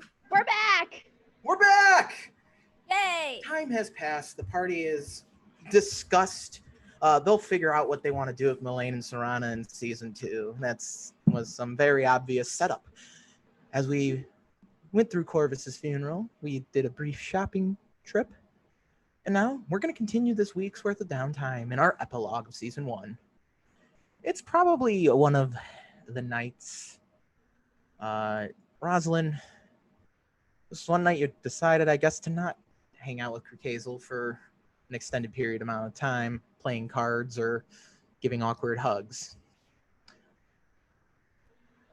And you find yourself as you're laying in bed, you're standing up and you're in familiar, humid halls, chains rattling on the wall, a familiar figure at the end of the hallway, holding a fine glass of wine, just kind of swirling it. What's this figure look like, Alex? This figure looks like the familiar scaleless pale Is gray. it Strahd? The familiar pale gray, scaleless, draconic, dragonbornish form of Matrix, your patron. The obsidian horns curling like crescents from his head, wearing these fine red and black clothes, very gothic in appearance and attire, and just casually, nonchalantly swirling the glass of wine, expecting you to step closer. What's up, boss? Nestali, you've worked well. Yeah, I didn't die. Just, got kind of close there for a second. But no more than usual. It was okay. Yes, but your journey that you've made, although it has made you dodge my gaze on more than one occasion, has brought me great insights. Your quests ahead are filled with peril, so I grant you this gift. And he extends his hand holding the wine glass, tipping it in your direction. And if you're gonna offer me a drink, I'll take it. I feel about a nice wine. And she'll reach out for the glass. Yeah, he lets you take it. Give it a swirl, give it a sniff. It smells like a very fine wine, like high quality Alandi wine. So like some of the best shit you're gonna find. Oh, well, drinking things that you've given me has never bitten me in the ass before. And she'll down the hatch. So I imagine it's like head back down the hatch. You take your eyes off Matrix for a second, and when your head returns, in place of where the Dragonborn figure was, is this large, scaleless, emaciated dragon. His chest is like these it's like the webbing of flesh around his rib cage exposes a hole in his chest where his heart would normally be. He has these like pits for eyes, and like just kind of they glow menacingly red, and he has these large pronounced fangs. Yes, I give you the gift of my draconic nature. For beyond the dark, oblivion waketh, and you shall be my peace in this cosmic game. What does this entail, Matrix? We do not have time, but much of it. The dragon's breath will go nova soon. I've been watching the stars myself for centuries now. And the time of reckoning is near. Is this just with the slumber party man, or is this something else? It that slumbers, stirs, its servants work to ease its return to the realm.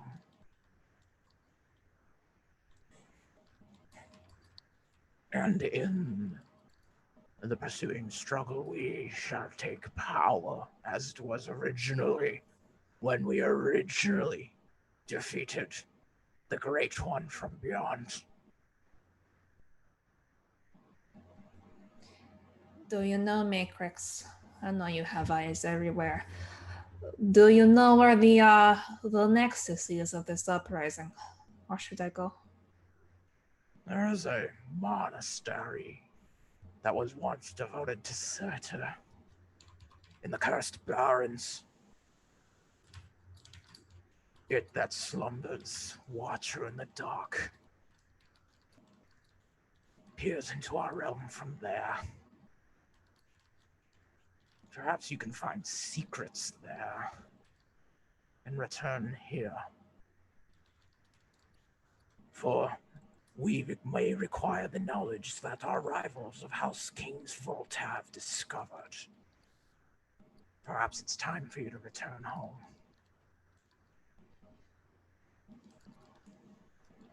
Do you think that's necessary? Perhaps. The vampire houses of Duskwind Vale hold much power and much knowledge of the Eldritch realms.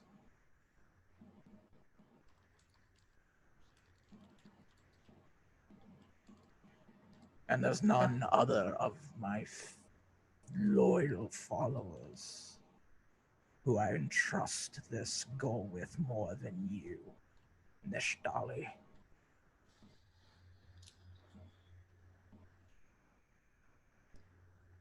Do you think that this, that we will be able to slow or stop them without gathering this extra power from the vampire houses? Do you think that needs to be done first? Destroy the Watcher in the Dark, banish it back to the void first. Perhaps we can delay it that slumbers coming for a short time while we gather knowledge, while you gather allies. The Duke Swiftfoot holds a very powerful position that we may be able to utilize in this coming conflict. Beyond taxes? Beyond taxes. She has a lot of friends. She seems to make them pretty easily. Could be valuable. Also, she's just powerful on her own. That girl, her arms are disproportionate. It's a little disconcerting. She derives her power from an old enemy of mine. Oh, really? Yes. Now, And this doesn't concern you? I have my eyes and ears watching Nettle at all time. And he gives like a wicked grin with like his draconic fangs. His head's almost skull-like, it's so emaciated. And he's just this wicked grin when he says, oh, I have eyes and ears on her constantly. Very obviously referencing you. Of course you do. I never leave her side. Indeed. And according to a recent conversation, position in her court just recently opened up. The sorcerer? Indeed. It's the lie you've been telling for how long now? It's not a lie. I can do things. Me, your god, am the reason you have power. I can do things through you. Except try me. Alex.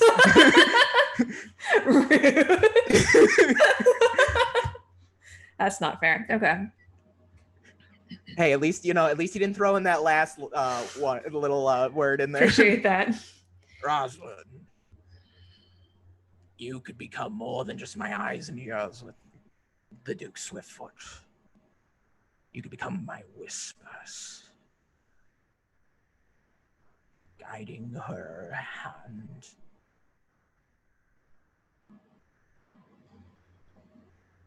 In doing so, would I have to harm her? Not She is physically. we have grown close. She's valuable to me. If she's Oh, don't tell me. You've adopted the child. I haven't adopted her. Cute. How many, Matrix, you're smart. She is young, she is malleable. This is a perfect position. We don't want to risk her. That's exactly why I am urging you to take that court sorcerer position and become my whispers to her. You won't have to physically harm her. Yet, at least. Okay. I can talk to her. She'll probably go along with it. She's nice. Yes. And naive. Young. Shame, though. Your friend you've been traveling with for some time, the red-headed one, I can never remember her name. Never bothered to. What about her? Shame she doesn't have that murderous streak now that the doctor's dead. I don't know. She seems pretty murdery. She might just redirect it. Yes, and you shall be that redirection, Rosalind. You will point her sword and tell her where to strike. So let me get this straight. You want me to guide the Duke, and you also want me to guide the murderous redhead. You want me to be like the crooked compass of this party? You think they'll listen to me? As I said, there is a much larger game at play here that is beyond your comprehension, that goes beyond mine and creation itself. We want a hand in this power, do we not? Of course. Would you not wish to usurp the astral star itself? That's a tall order, Matrix. A tall order, but doable. You think so? When it that slumbers returns, it is not of this realm, it's of the void. Its power is enough to undo the bounds of creation. So you want it that slumbers to return? Yes, but I am not prepared for what is the contingency in my plan. The great move, the gambit, if you will. But What's your contingency? We are not ready to discuss that. We still require more knowledge. Okay. Which is why I want you to go to House Cain's vault. See what the secrets they hoard and keep from me. For you know they will never allow an apostate house to even step foot in their territory. Okay. If you need a good point of entry into Duskwind Vale, we live underground. Or perhaps you can find House Pantera. The Tabaxis might be able to guide you across the land safely. Also, you're not fish, so they won't try to suck you dry at first sight. Yeah, it's a shame about all the fish people that used to live in the area. Yes.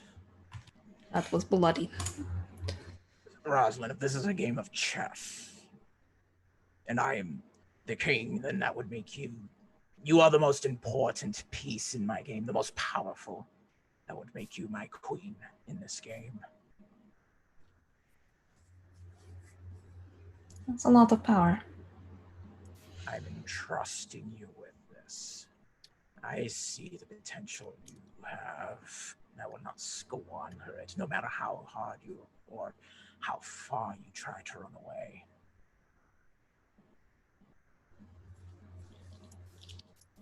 Not squander it. I'll do some research on this. Perfect. I'll let you rest now, Rosalind. There's much work to be done. Lee. Good night, Matrix. Good night. And like these large tattered wings just kind of as like the stone walls around him disappear, and he just kind of disappears in this puff of dark smoke. And you're back in your bed. Shit! It's fine. It's fine. We will work this out. It will be fine. She is going to, like, very adrenaline going now. She's going to take a few deep breaths. She is going to go over to her little nightstand, open her backpack, pull out a few things, set them on her bed. And then she is going to send Drat to, not Drat, I don't have Drat, that's not my thing. Fang. Send Fang to go harass Cat. All right.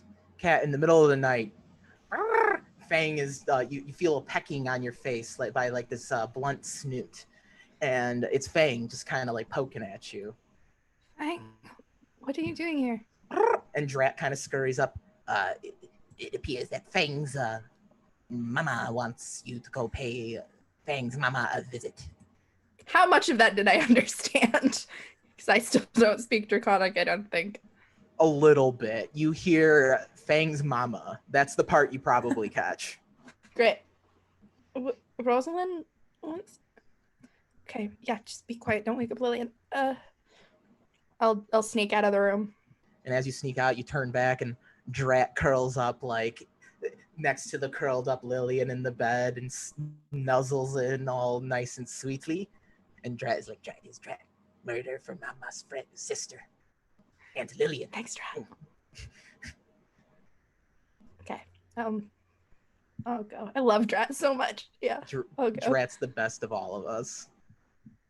Not to be dramatic, but I would like fling myself from a bridge for Drat. Okay, I'm gonna go find Rosalind. If you walk into Rosalind's room, she is sitting on a chair. Not just, yeah, that makes sense. She's sitting on a chair. She has the window open behind her. She is smoking whatever it is that Petra gave her before. There is a pile of bones and body parts on the blankets on the floor beside her because we took Branson's body and still haven't done anything with that.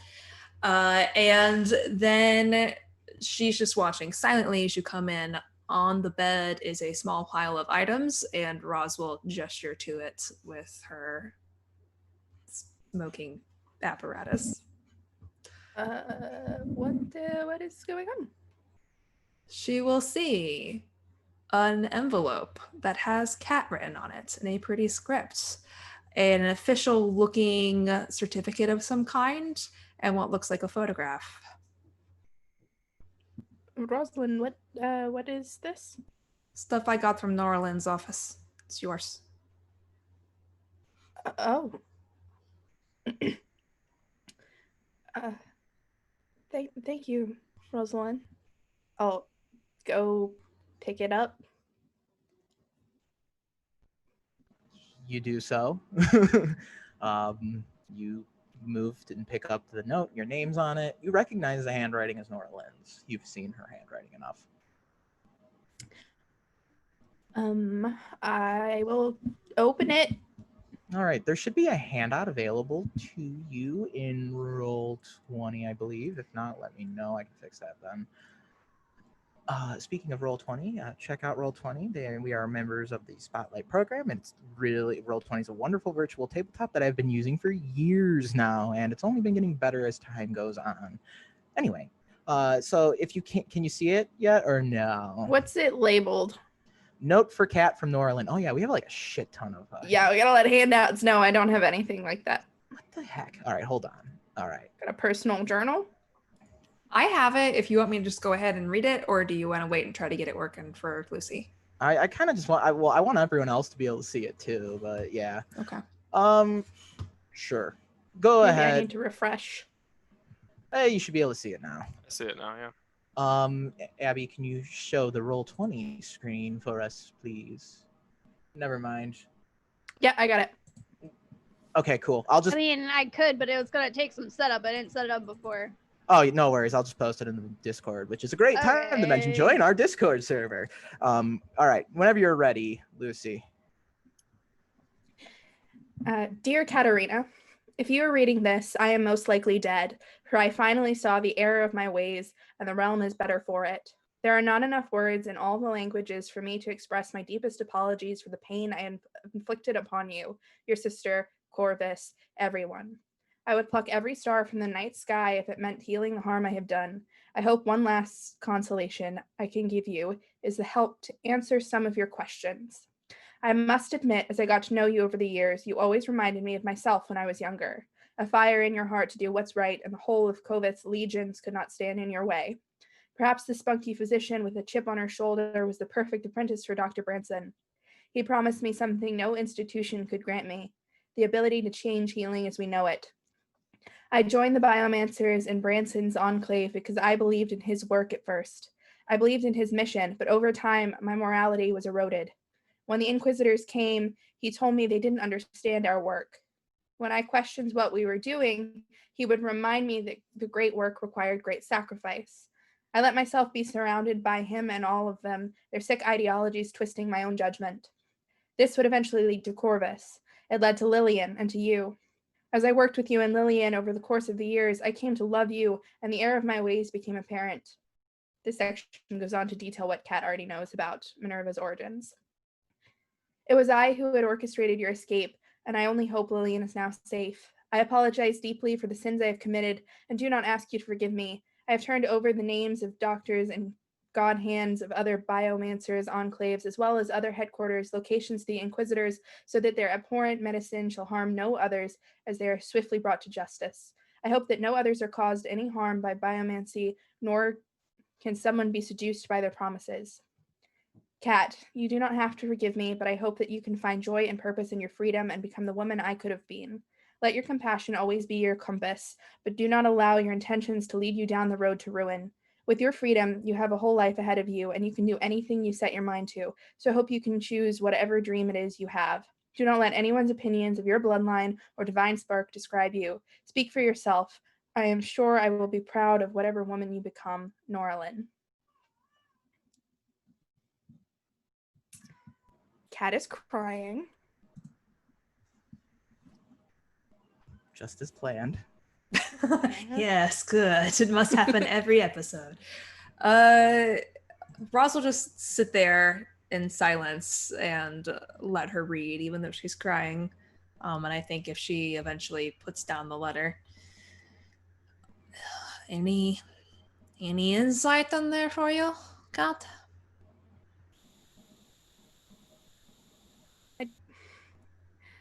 I don't know.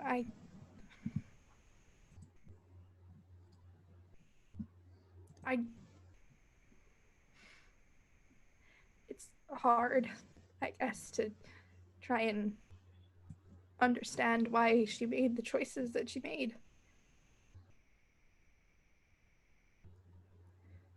I don't know if I forgive her.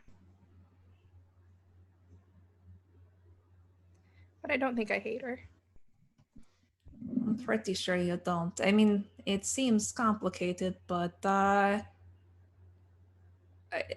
feel like you definitely had some positive feelings there based on your last interactions. And I did not want what little is left of her in the world to be burned by an angry dragon. So that's what I was able to recover. Thank you, Rosalind. And I'll give Rosalind a hug. She'll hug her back, holding the cigarette away. Did you see the picture? I'll pick up the picture.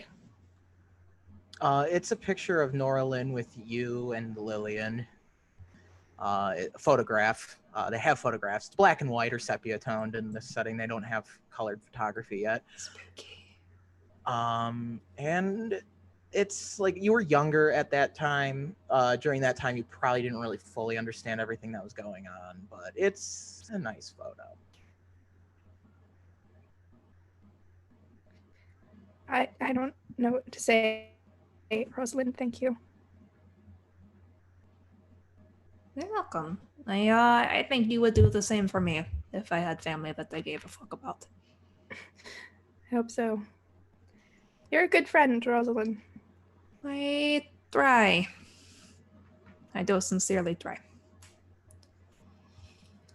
I just wanted to make sure you got that. I didn't think it was good to give it to you right away. Give you some time to process everything else that's happened in the last few days. I shouldn't have any more bombshells to drop on you. Hopefully. Yeah. How are things with your sister? Is it weird yet, or is it still good? Oh, I think. Good weird. I know that feeling. Good weird. It's been a long time, and we're different people now. But I'm glad I have her back. I think you might want to consider, if you're going to be staying in the same room for a while, maybe getting a bigger bed. Seems a little cramped. Might be a wise investment, yeah. I'm here if you ever want to talk. Or, I mean, I guess Croquetzel's better at that stuff too, but I'm also here. Yeah, I'm an option. I appreciate that, Rosalind. You know, you were the first friend I ever made. Well, I imagine it's hard to get close to people when you're on a murderous quest for vengeance. You've done pretty well considering that's your motive. It took a while, but I got there in the end. What are you going to do now, Kat? I don't know. To be quite honest, I hadn't thought this far ahead. Branson and... Sorry? No, I was just going to ask, do you still feel the passion, or do you just want to go live somewhere with your sister and have a normal life for once? I don't even know what normal looks like, Rosalind. That's true. You've had a real shitty life from the word go. Yeah. I've seen a lot of it. Your house is quite haunted. Yes.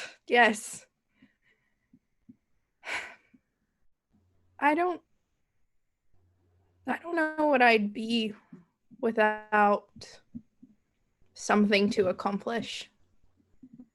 I mean, Branson was my life for so long, and now that's gone, and that's good. And I guess this is what peace feels like, but You still got Jose Cuervo hot on your trail, so I would not say this is peace quite yet. Yes. Still people hunting you, wanting you dead. It seems to just be a thing that happens to you. Yeah, that's less than ideal. But no, I don't think I could just go somewhere and live. I don't think I can do that. Right. Then Well, even if I could, I wouldn't leave you. Here's the bigger question. Are you going to leave Lillian? She's not coming with us. So what are you going to do? Are you going to leave Lillian?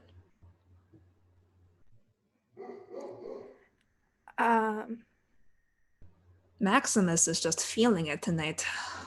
Yes. I don't know what's outside. Am I going to leave Lillian? Maximus,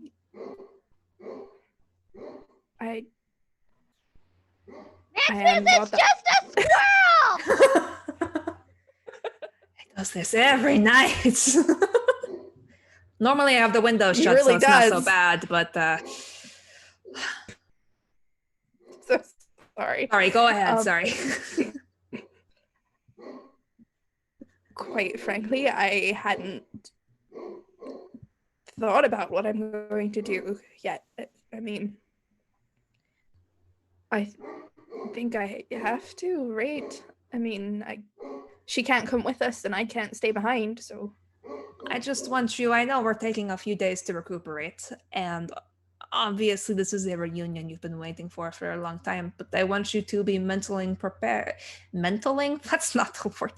I've had a long night. I want you to be mentally preparing for the concept of either you'll settle down and risk Jose Cuervo finding you, or you're going to have to leave your sister or take her into danger. Those are your options, and you need to be leaning toward one of them by, I would say, maybe the end of the week. I don't think we have time to stay here too long. No, I don't think so. And if I'm near her and he's coming after me, then she's in danger too, if she's with me. So we don't have any Corvus anymore to look out for her. So, but she'll be safe here. She will be safe here. No, she'll have Sophia. Sophia seems capable. Trust Sophia, I think. She was doing a thing with Gregor, and Gregor is like the nicest, purest being on the planet, so she has to be at least fairly decent of a person. It's true. And she did turn against her own father. So that's how you measure a good person. Do they turn on their family? I meant for a good reason. She didn't put her own personal feelings before doing the right thing. Yes. Just trying to introduce some levity to this terrible situation. And she eyes Branson's corpse beside her and then takes another drag of her cigarette. By the way, when do you want to talk to this guy? Because I would like to bury him. I think we should probably consult with the others before we do that, because they might also have some questions. A mouse, at least, deserves the chance. Absolutely. I just want to make sure it's something we're thinking about before he gets too stinky. Yeah. He just watches me at night. Sometimes I turn him to face the wall. But then it feels weird, like I put him in timeout. And there's no good solution. It's just very creepy all around, I think. It's what I'm saying. I want to get this resolved. But like, when do I jump in and be like, oh, by the way, about the dead body in my bedroom, can we just have a chat? Keep him in your bedroom? Is that required? I don't want somebody else to find him and bury him, or just like spare a raccoon with a runs lock. off with a body part or something. And as you two are like talking about dead Branson, that's when you hear Lillian's soft voice from like the door. Oh, there you are, Kat. I'm sorry. Hey, Ross, just casual style. Sorry, I kick him under the bed real quick. Sorry, I had to wake up and you weren't there, and I know it sounds foolish. I got afraid for just a moment there. That never mind, it's silly. No, it's okay. I completely understand. I just for a moment there I thought perhaps I finally woke up from the dream and I was back there at the Bastion. And takes a while to feel real. Yes. I'm sorry. I can leave you two. I didn't mean to interrupt. No, we were just catching up. Kat, do you want to go chill with your sister? Yeah. Put him in a spare room or something and then lock the door. Just deal with it. It'll be an issue. Okay, good night, Rosalind. Good night. Think about those things I told you to think about. Night, Lillian. Good night, Rosalind. Good to see you. As you're walking back, Lillian's just like, oh, I'm just really happy. It's true, and Rosalind seems nice, so she's a bit of an odd duck. Rosalind is wonderful. I'm sure she is. I just think I need to get to know her a little more.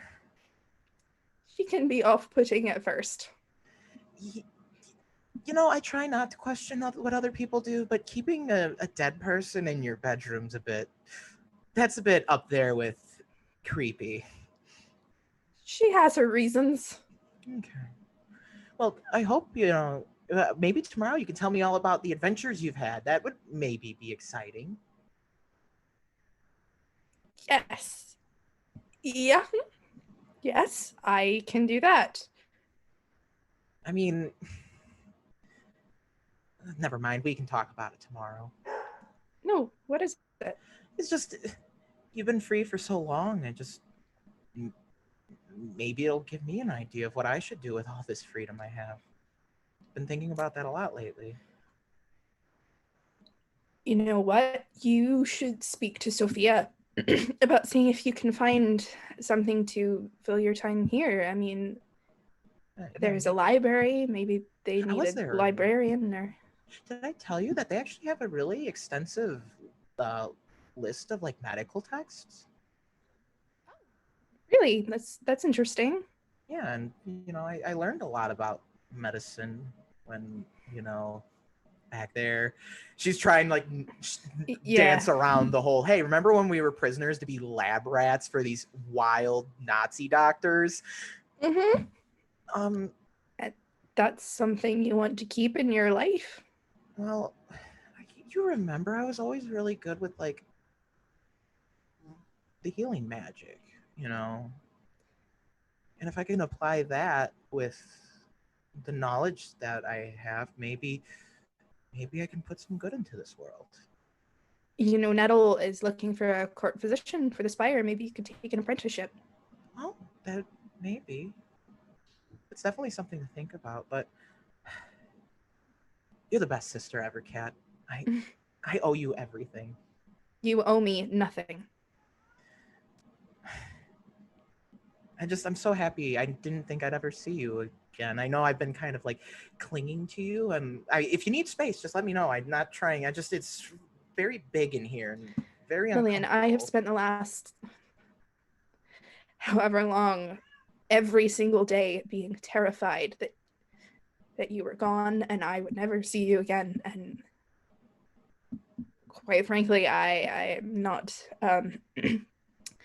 exactly comfortable not going back to not knowing if you're okay. Yeah. And she's kind of like sheepishly like playing with her like strands of golden hair. It's just when I just kind of want to know about what you've been up to, because like when I think about it, you're like the heroes from the stories we used to read when we were younger, and it's incredible. I don't know if I'm a storybook hero, but Nettle definitely is. Have I told you how we met her? No, I would love to hear it though. Well, it all started in a tavern called the Chromatic Chimera, and I'll walk back with her. I gloss over all the dangerous parts. Everything was fine and happy, and no one was ever in serious danger ever. She is absolutely bewildered and enthralled by this story, because to her, holy shit, this is awesome. And super safe. Do you tell her about Songbird Keep and the Dreamquake?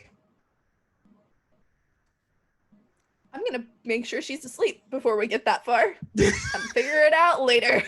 All right, so everyone gets their night's sleep, and we move into the next day, or a day. Does anyone have anything they want to do before I start moving into thingamajigs?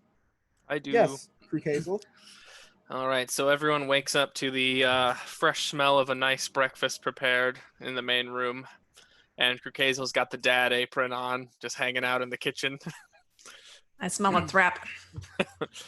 And I have lots of food prepared, and I'm like, oh, everyone, I have gifts. And I'm kind of clapping and just a little skipping my step today. Good morning, Creek Hazel. Good morning.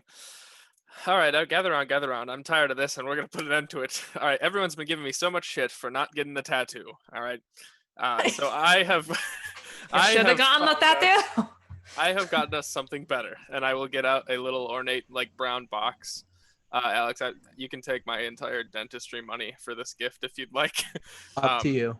And I'll open it up, and there's 6 pendants there that I had crafted by somebody, and they're all of Azor Bale and his wings, and I'll hand them out. And everybody's is a little unique. It's kind of, they're almost like holographic, and when you like hit them in the light differently. They all have a little something different. Cat's has a phoenix wings, symbolizing rebirth and new beginnings. Mouse's has horns on Azor Bale when it shifts in the light. Nettle has in the background behind Azor Bale, you can kind of see the halfling hero Sif. That's her name, right? Yes. Gray, when you shift yours, you kind of see the clouds above Azor Bale part and this radiance come down from him. And then Rosalind, you have angelic wings that sprout from Azor Bale, symbolizing a guardian angel of sorts.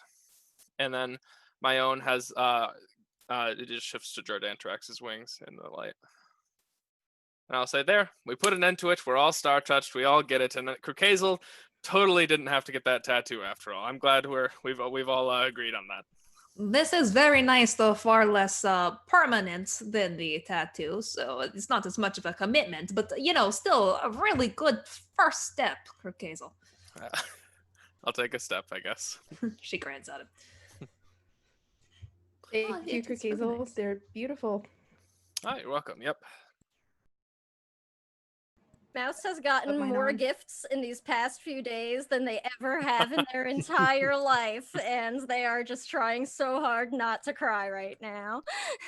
As you're kind of sitting there with your gifts, someone kind of busts in. Dietmar, the fancy elf, busts into the kitchen with a middle-aged woman, salt pepper hair.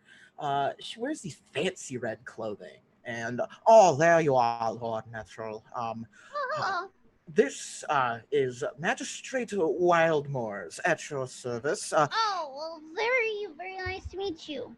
And she gives a dignified bow. It is a pleasure to finally make your acquaintance, my Duke. And she bows to everyone else as well. And I hear you are the Star-Touched. It is a pleasure to really get to know you. And she removes her feathered hat, this large feathered hat, as she gives her dignified bows to everyone. I hate to interrupt such a tender moment, my lord, but I received a legal document addressed specifically to you. Asked me to bring it to you personally for prompt reading. Okay. What does it say? All right, I've got another handout. It should be titled Extradition Request from Sigismund Jägerbotched. This is in roll 20? Yeah. All right, give me a second. Remember, join our Discord if you want to see this handout for yourself. Read along. Is it in the Discord too? About to post it in there. Yes. Hold on. It is in the Discord under #handouts in the SteamSpells category. Woo-hoo. Okay.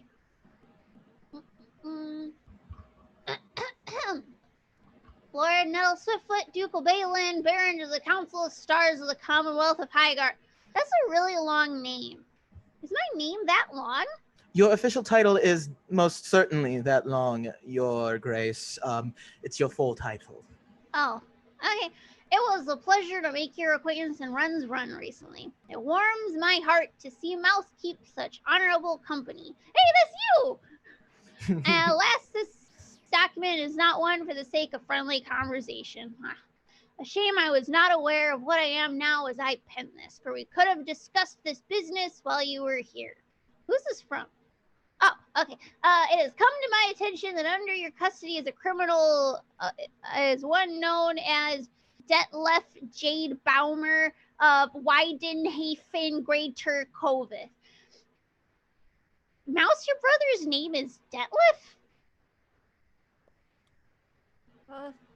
Yeah, that's the name he was given before he took Jade. Oh, okay. Well, yeah, then they describe Jade, and that makes, yep, okay.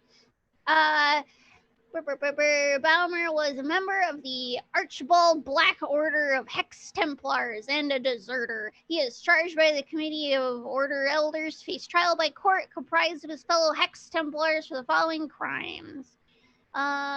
Treason, desertion, posing as a Hex Templar, murder, assault with intent to kill, theft, and heresy.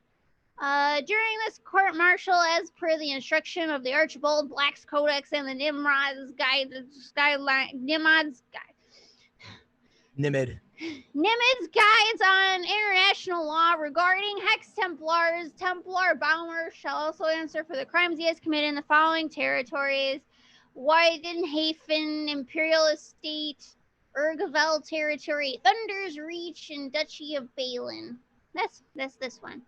This letter serves as a document for the Archibald Black Order of Hex Templars request as instructed by the Treaty of Augspire for prompt extradition.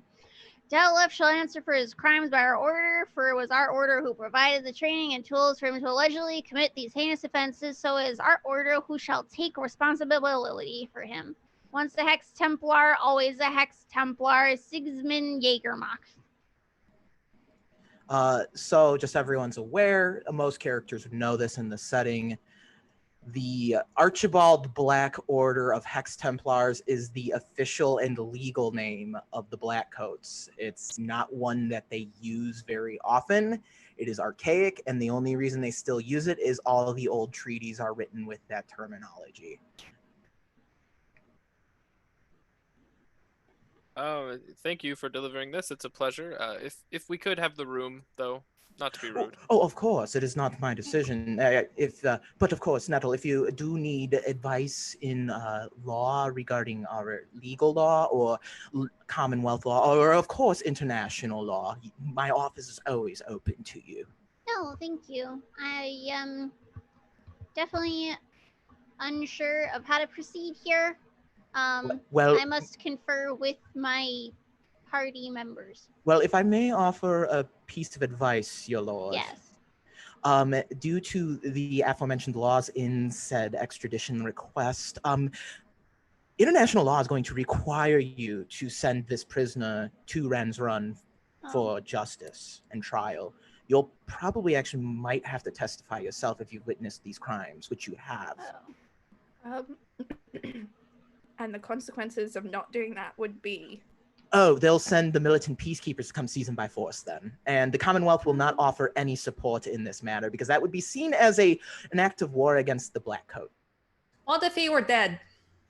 Well, then there would be no trial. Okay. Thank you very much. Bye. Bye. Yep, I'm gonna need a stronger mimosa. There you go. Thank you, cookies. And they take their leave with dignified bows and my lords and your graces. That's right. Okay. All right. Nettle will I'm very forcibly certain close they're the out of doors. earshot. Like Nettle will close the doors behind her and just like back to the doors, looking around at the party. Okay, so this does not sound good. So we Mixed fake Mouse? Jade's death and send them a corpse, right? That's Yeah. the plan. We have That's a the lot game of corpses plan. that look like him. Didn't he make a ton of these sloopy things? We can just send That's off one. true. Yeah, there's do we like a still ton in have the those? basement, isn't there? Well, let's first, Mouse, how do you feel about this before I get off on a wild tangent? Mouse is not moved since the first sentence of that letter, when they were asked about Jade's name. And they're just not really. I think they're in shock right now. Like they've been sort of expecting this, and they are just sort of staring at the letter in Nettle's hand. Gray, last time we spoke, you had an interesting idea of what to do with Jade. I thought perhaps we would have a little longer to work this out. As did I. So Grukazel and I have been discussing our Jade problem. And one of the charges brought against him was that of theft. And as I'm sure we all know, one of the things that he helped facilitate stealing was Belora Grimm's eggs. So I thought perhaps instead of the death sentence, which I feel like he may in fact get, we appeal to Belora Grimm to put him under her guidance and watchful eye, perhaps taking care of the eggs and repenting for whatever crimes he has thus committed. And to be fair, Belora Grimm has told me she owes us a favor. And I don't want to throw my station around, but I now am the heart of Jordantarax, so I think she'll listen. But that is a I know a bit of a tall order, but I was thinking it might be better than sending Mouse's brother off to what may in fact be a certain death.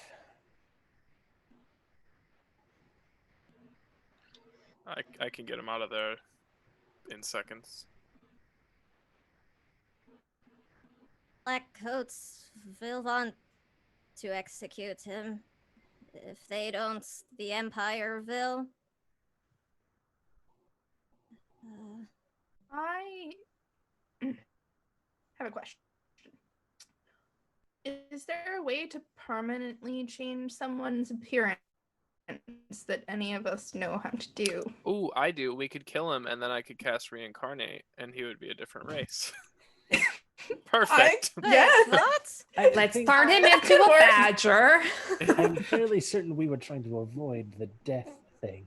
Ah, right. I don't want to spend 1,000 gold on Jade anyways, to be honest. Don't know if How exactly they does that or would- reincarnate work? Oh, we'll talk about it later. It's a very complicated spell that we It's a don't want to get into the gross spell, mechanics yeah. of right now. Okay, all right. It's kind of like Feign Death, where Chris and I are gonna have to talk about it before it happens, and then I will. Basically, Well, still mess my it up. question was, when Jade comes back, is he still Jade, or does he have like a whole new life? No, he's still Jade. He's still Jade. He just might be a Dragonborn Jade. Still a dick. Yep. Still a I mean, jerk. that sounds like an option to me. Swinging It's dick. not the worst. It's also worth noting, Krukazel, remember, as of Kat's recent resurrection experiences, Yeah. you might also need to obtain a soul for Well, him. we've got that I mean, come awful on. market guy, yeah. Yeah, his soul can't be worth that much. No, but all the shit he's selling is. Yeah. Low budget soul. All right, A well, question. This sounds like a fraternity dispute to me, and before we get in the middle of it, Mouse, what is your intention to do with Jid? Do you just intend to keep him in a cage like a pet forever? Or were you going to release him back out on the world to be a dick to other people? Or what's your long-term plan? It's not really my decision. My only choice was not being able to end things before they got to this point. But like I said, the Black Coats will want this extradition. They will want justice, and I don't think Jade should be able to just go free for these things he has done. But I don't know if there will be a way to avoid an execution. Even if by some miracle the Black Coats don't pass that sentence, which treason is, that is, I can't imagine they would want something else. The charge for heresy from the Empire, it would be even worse if the Inquisitors got their hands on him. The Black Coats, an execution is quick with them, not always with the Inquisitors. I feel like a large part of how we are going to guide our decision-making process here is based not on what the Black Coats want to do, it's based on what you want to do. What is your preferred outcome, keeping in mind who your brother is? I mean, my preferred outcome, of course, is that he is alive at least, but I really don't understand how we could make that work. Would he want to be locked up for the rest of his life? I don't know, probably not. It might be worth, I know you care about your brother, it might be worth asking him what he wants. He might prefer that option. Yeah, maybe. I mean, if you have these ideas, maybe something could work. So We're that very schemy. We can make something work. I'm not worried about us pulling the wool over the Black Coat's eyes. No offense to you, but we're just very good. So I think we can make things happen. But redeeming souls and personalities. We're clearly struggling with that part. So I think we need to decide what we want to do with Jade as he is. Like I said, the offer stands. I could break him out literally any time we want, and nobody would know. Well, eventually they'll know. But they keep hunting him as long as they think he's still alive. Don't want him to answer for what he's done. Give It corpses. will cause trouble for Nettle and the people here. If this is seen as an act of war against the Coats or the Empire. Yeah, I'm still very new to this whole Duke thing, and I don't really want to get in trouble. Do we have a time frame with which we need to respond to this? I have a feeling eventually they'll come looking. And I don't think we should take too long, or they're going to suspect. That sounds like a legal question.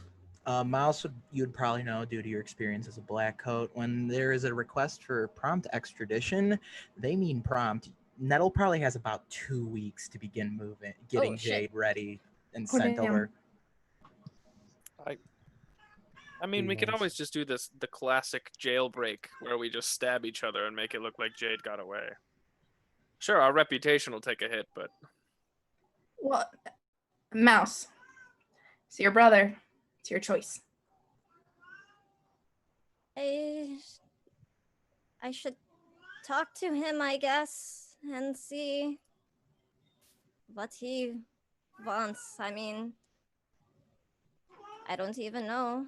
He's had some time alone down there at this point since we left. Because it's been a couple of weeks at this point now, Alex, right? Like, it took us some weeks to travel. It took you like 2 weeks to get to Ren's Run alone. And it's been like a few days. So it's been like at least half a month since you left him in there. Okay. So he has had some time to think, maybe. I don't know. But I definitely... He has hurt many people, and the people he has hurt and helped kill deserve answers and justice for what he has done. Whatever happens, he needs to do something to make amends. That's why I enjoyed Gray's idea that he brought to me about caring for Belorgrim's eggs, if she'll allow it, because it is directly atoning for something that he did. That feels, I mean, we can try, but that feels risky to me. Oh, shit. I don't, no offense, Mouse, but I don't trust Jade as far as I could throw him. And I'm not very strong, so I don't think I could throw him very far. I think Belorgrim would throw his dead body very far if he betrayed him. Or vice That versa. is a good point. You raise a good point. At this point, Alex, we've been gone some weeks, and I think I said this a while ago, but each night that I was able you were fucking with him in Dream. Yeah. I was thinking about it right now as we were talking about, maybe I should go talk to him. So every time I have it's not a ritual, so anytime I would have had a spell slot, so let's say maybe half the time even. Yeah, no, yeah, you've had a few nights, most certainly, to fuck with him. Try to get him to be a little bit more amenable to changing his ways. I'm here for Jiminy Cricket Gray. When you wish And always upon let a your log. conscience be No, your it's guide. When you wish upon the astral star. Yeah, there you go. Maybe your prayers will be answered, but it depends Not which likely. it depends which cleric you ask, because many would tell you the astral star is an uncaring creator, and others would say, oh, the astral star gives a fuck about all of us. That, or a very angry Asmar will show up on your doorstep. Yeah, that too. So, I'll let y'all kind of have this debate. Like, it's definitely going to come up in season 2. It's going to be early in season 2. Like, depending how things go, we might have an episode early on titled "The Trial and Execution of Jade." But yay! Oh, So no spoilers. Cheerful. hey, look, Spoilers. look, dudes got to be held accountable for what he's done. Trial by jury of his peers, right? This Hey, is even the way. Mouse gets it. This is Yeah. the way. All I'm saying is that Ancient Gold Dragon is a little bit more important than other people. There. I will definitely, Krukazel and Gray will definitely be talking to Belorgrim Yeah. next season. Yeah, the idea is we're just kind of setting some stuff up right now. So if we don't like come to like a solution for how to handle the Jade issue, that's fine. We Fast can forward 30 minutes, Jade's dead because of Listen, give the word. He killed my mom. I'll fucking kill you. I will. Right. That's how you learn to fly. So we'll just kind of like jump to one of the random days here. We're gonna use that like sporadic timeline. I'm one particular harboring this thing right now. Nice. So y'all are, I don't know what y'all are up to, doing like just regular things that you'd normally do. It's weird because you've been adventuring for like 3 months straight. So it's like, what do I do? Never not been adventuring. Like, she doesn't have normal activities. And you know, you get the introducing someone's arrived at the spire, and the gates open, and it's a retinue of Knights of the Celestial Wolf and a few other people from Highguard, and striding atop a rather fancy-looking horse. It's none other than Sir Gregor. And he's in the retinue. Everyone's like cheering for him as he comes in, and they reach the spire, and Nettle, then the rest of the Star Touch, that is when you're informed. Oh, Sir Gregor Voland of Thunderbluff is here. Yay! Nettle will run to meet him. And that Sir Gregor will give you a hug if you're gonna like just glomp him. Yes. Or at least attempt to, because you're a freak, so you do glomp him, but Sir Gregor like doesn't expect it, but always forgets like you're this freakishly strong child. And just whomp, and you just tackle him. He's like, "Oh, it's good to see you too, Natural." I take him by the knees. Oh, Natural. Say we've got a few minutes. What do you say we hit the old court and spar for old time's sake? Yeah. Let's see how you've improved. I've heard some things about things you've fought. I gotta warn you though. I got some new powers. Yes. I'm excited to see them. All right. And you pick up some sparring swords or whatever, and you're kind of like, you start off just pretty rudimentary stuff. And as you're fighting Sir Gregor, you see one of the trees in this courtyard. The leaves are, instead of like everything else budding and green, these leaves are orange, like it's autumn. Oh. And from like out of the tree steps this halfling woman. She's like kind of like what Nettle dreams, like what you dream you would be, like heroic looking, cool armor, dope ass sword. She has wishes she was a Goliath. That's the only difference. Yeah. Oh yeah. And her armor looks like it's made out of like brambles, like twisted brambles and whatnot. And she pulls out the sword, and around the hilt is like wrapped these vines, these thorny vines with roses on them. And she's like following the moves you're making with your sword. Just and Nettle, as you're like sparring Sir Gregor, even though you're not using your magical sword, like you can feel your magic, like you can feel yourself with the magic, like your sword like sparks again, but it like maintains a spark, and you like shoot off one of your random, I don't know what a spell that you know is, but you shoot one off basically. Oh, whoa. Whoa, Nettle, that is impressive. I'm normally not able to do this when I'm holding a sword. This is different. Yeah, well, you weren't joking when you said you learned some new moves. Yeah, I've got a few really good ones, but they can get kind of mean.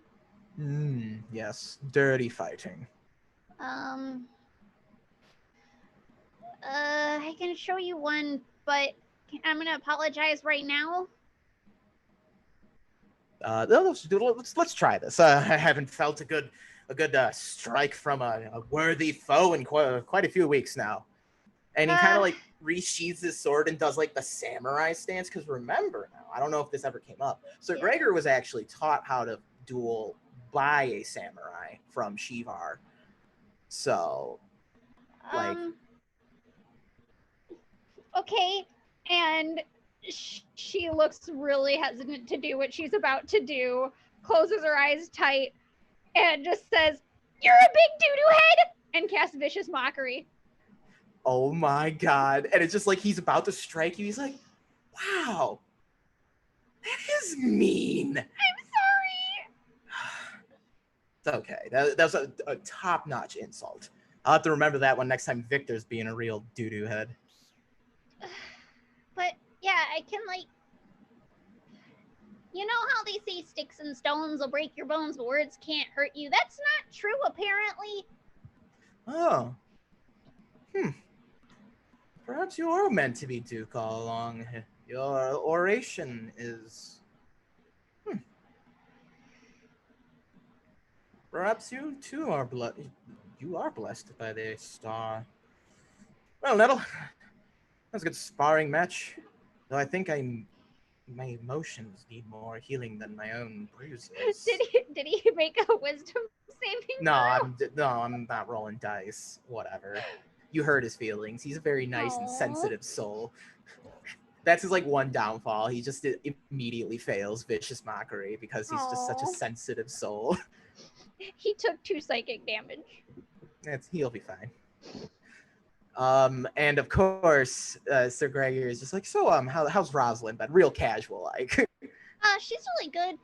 She and Mr. Kukulukulu have been hanging out together a lot. That's good. Krukazel's a good fellow. Yeah, I think they're best friends, which is really cool. So she's had nice. a good friend to hang out with, and to someone to talk to that's not Kat, because it's probably good that she has other friends that aren't Kat, because Kat has her sister now.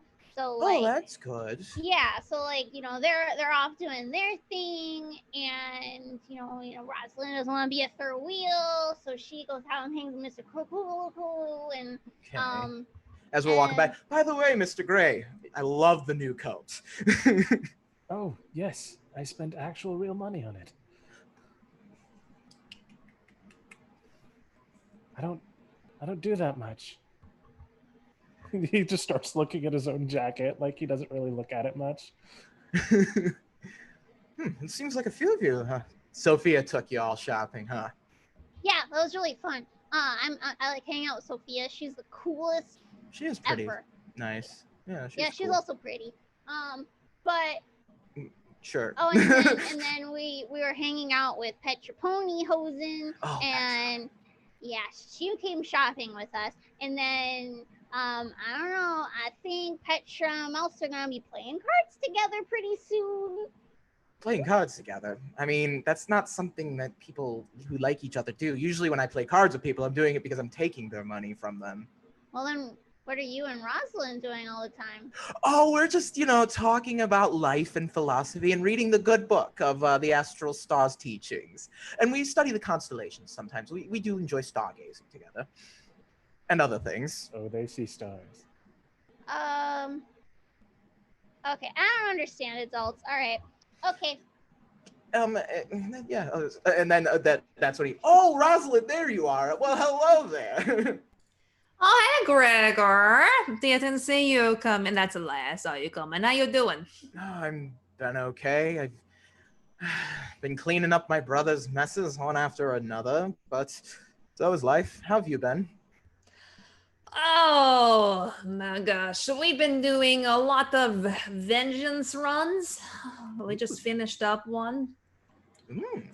Having some quiet time, which feels weird and unsettling. Right? I don't like the idol just sitting there. I always need to be doing something. You know what I'm saying? Yeah, it's there's weird stuff happening. It's okay though. Just out of curiosity, since we're doing timey-wimey stuff, is there still a corpse in Roz's room? Or no, we can say you solved that. You're okay, hey, good. Servants, could you go throw us in a mausoleum or something for me? All right. Yeah, a lot of feelings. You ever dealt with dream ghosts? I've dreamt of ghosts, but I've never dealt with physical ghosts. That is not the same. It's like if your dreams become reality and fuck with you. Like night terrors, but real physical. Really physical. Wait, you experienced a dreamquake? Yes, it was awful. Well, fuck. He actually, like, he doesn't swear very often. He's just like, fuck. Turns out, Cat had a secret family mansion that was hella haunted by nightmare dream memories. So kind of like dream daddies, but more like nightmare daddies. Yes, the worst kind of daddies. Well, I'm so sorry you had to go through something so lifelike and traumatic. Yeah, Natal's had some serious daddy issues. I hope you're okay. You didn't. No, I don't have daddy issues. We got that excised. Exorcised? I don't know. It's clean now, but it gave us weird vibes, so we're not there. We're back here, where it's warm and strangely halflingly, even though Nuttall hasn't been there that long. Yes, well, I mean, or if you do ever want to talk about that, I mean, I'm gonna be in town for a few days. I got some official paperwork for Duke Nettle to sign about joining the Council of Stars, and talks of splitting the province in two because the council's not exactly happy about adding another monarch seat to the council. Oh, it's just boring politics stuff.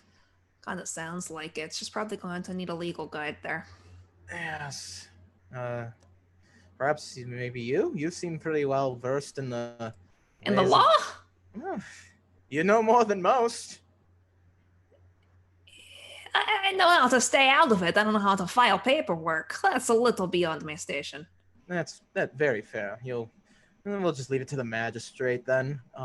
Well, but if you're free and you want to like forget about the boring old political bullshit, want to get a drink tonight? Absolutely. Also, have you met this guy named Rutherford? No, I have not. Who's this Rutherford you speak of? I think you get along with him real well. Real chill dude. He's green, kind of like Mouse, but without the tail. Ooh, real really tall, like but Mouse. sometimes not. So I don't know what's going on with that guy, but he knows how to have a good time. Sounds like a really jolly guy. I would say that, yeah, he's quite jolly. Jolly's a good word for him. Where'd you come up with that? I don't know. So there's, an old poem about green giants being all happy all the time. Well, see, that's what I was gonna say. When I think of him, I think less jolly and more just like green giant, But he wasn't giant, so Wait, is it true what they say about green giants? They just eat beans all the time? I don't know. I haven't watched him eat. He's always just given us these fat logs. Oh, he gives you like the knowing look, like nice. Look, it's legal in Thunder Bluff. We don't judge. I'm sure it's legal here too, because Nettle makes the rules. And what does she care? Well, in High Guard, we have no qualms about smoking tough leaf. Is that why it's called High Guard? I saw Gray in the distance make those finger quotes. Yeah, I see you, Gray. Well, I gotta go take care of some business. But it was great to see you again. I've really missed your company. I forgot how much fun you are to have around. Even like a boring political visit is now so much more fun. Well, you should hang out more and spend less time conquering other nations and stuff. There's only the one duchy that was wrongfully colonized. Balin was originally, Balin, ethnically speaking, is of Higardi descent. They belong in the Commonwealth. Yes. Go sign your papers, then come hang out with me. Oh yeah, sorry. I'm boring you with a rather droll. You aren't boring me. You got to do your work so you can have fun. Get out of here. All right. I'll see you later, Rosalind. Bye, Gregor. So he kind of runs off to go do. Someone's like, "Hey, Gregor, get over here. We're gonna be late." And he's like, "Okay, sorry." And Crew K's will probably hear. So you chatting up with the old partner, huh? And giving him the elbow. Crew K's will totally sees that because reasons. Let's see. He's observant. He is observant. I guess very observant. So, I've got like one last thing to do, but we're gonna end with that. So, do anything you have. I still wanted to do quick counseling and talk with my sword, but that feels like something that will take more time than we have. And I need to talk to Nettle about the sorcerer thing. We got so many scenes, Alex. So many scenes. Much. So many scenes, not enough time. Okay, if we... Yeah, like Mouse was gonna talk to Jade, but I could even wait for next season for that. And we still need to have the Branson scene with the questions. That's right. Yeah, Man. we all need to come up with questions. So much for an epilogue here, because we still have so many unanswered questions. Epilogue so many part things. two. For the next one. Yeah, I mean, Well, that'll I be the think a lot of prologue. this. I think a lot of this could actually be a good first episode for season 2. Like a lot of stuff we want to do. Yeah. Yeah. I mean, talking to Branson could be a really interesting way to start things. Gives us time to think of questions. That too. Yeah. There's a lot of stuff. Yeah, some of the stuff like what do you want to do with Jade, processing that. Like I want to use that break to allow y'all to kind of think, okay, what do we really want to do about this? Other things is like, yeah, we could do the question Branson later. I mean, we could just pick up with the premiere season 2 with more of this fun narrative stuff and more setup. I mean, Yeah, that works for me. I'm up for whatever, because I don't have to work in the morning, so I'm like, whatever, yo. yeah, right. Curse I you. make my 9 own to 5. bedtime. I make my own bedtime like the badass I am. Okay, Drat. Drat is Drat.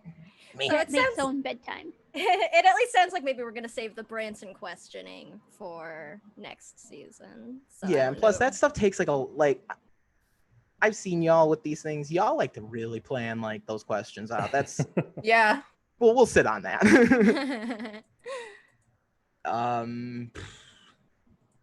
And never mind. I don't want to do my thing I want to do. So Oh, okay. I was going to say, let's just do the thing you want to do. And Yeah. then I was Yeah. going okay, I guess we could do that. Okay. It's your call, DM. All right. let's let you so- do a Your game. thing you want to do. We've done All what right. we want to do. All right. Time to be mean. Oh, All right. Oh, good. Oh, I not take it mine. back. I have I've got instant other- regret. Hold on. We want to go for another hour. Wait. Painful twin talk. Painful twin talk. All right. All right. So, Gray, Why me? Somebody else's turn. I picked on everyone else. And Corvus was nice to you, so now we got to bring the heavy shit. I know. I don't know, whatever you're doing, you're in your fancy new clothes. You're just doing downtimey things. You could be spending time with your friends, I'm eating, probably. eating.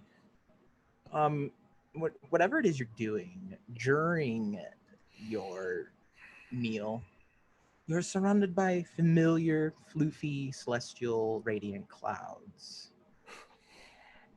And like a beaming light is interrupted by the silhouette of a celestial woman.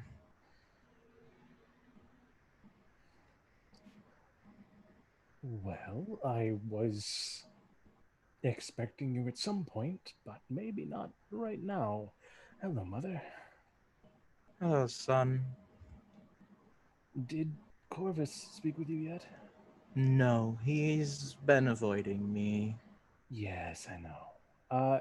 When I look at her, does she still have the little black streak, or is that? Oh yeah, she's still got a little black streak going on. Damn it. Because remember, never mind. Gray, Clarion, I'm sorry. My mind has been out of sorts lately. I've noticed. What was that, son? I said I've noticed. I appreciate what you did for Corvus. You've healed him of the curse of the Dreadlords.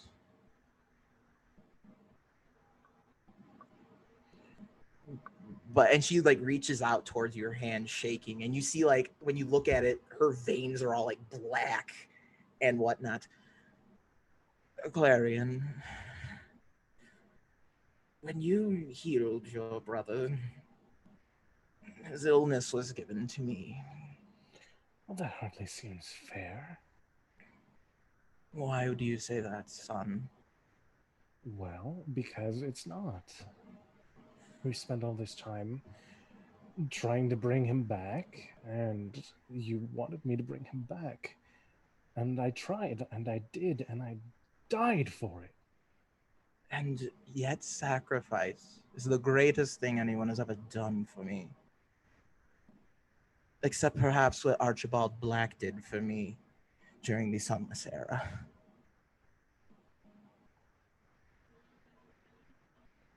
But he is not my son, and he is long gone. Clarion, what you did for me, I can never repay. And she collapses. And you see like feathers in her wings are also black now. Clarion, He is dumping every bit of healing instinctively directly into her that he has.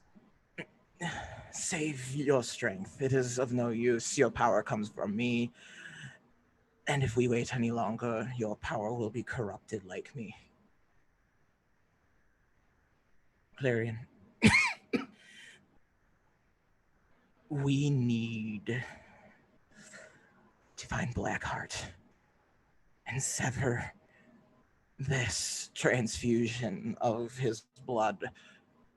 I cannot go. The barrier is closed. But you must go to the Shadowfell.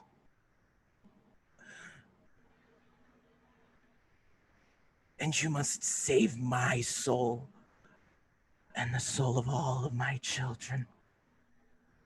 Corvus, Melaine, Serana, Caliban, and yourself. Caliban a new name to me? I can't recall Yes. that one. Okay.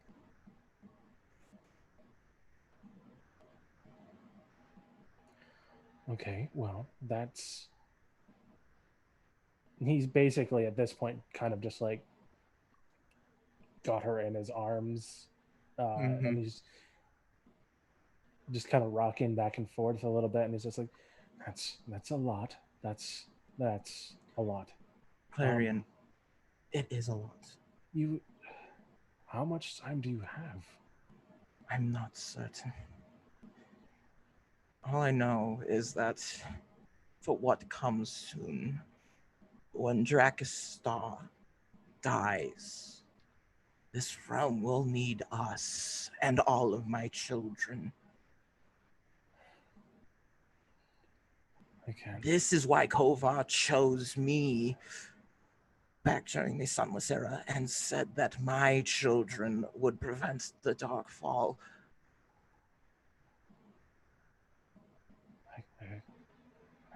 I can't do this by myself. Corvus! He's not here, and he cannot break the gates between realms now that he is dead. Clarion, the reason I am telling you this is because I believe in you. I always have. I knew you were going to be born before your soul was even forged by Aor. I chose you hundreds of years ago. I knew this day would come. Do not let the wayward followers of my great benefactor, my God, detract you from your purpose. They do not understand. They have lost sight. And I've tried to make them see the errors of their ways multiple times now. But if I fall to Blackheart, so does the Emperor.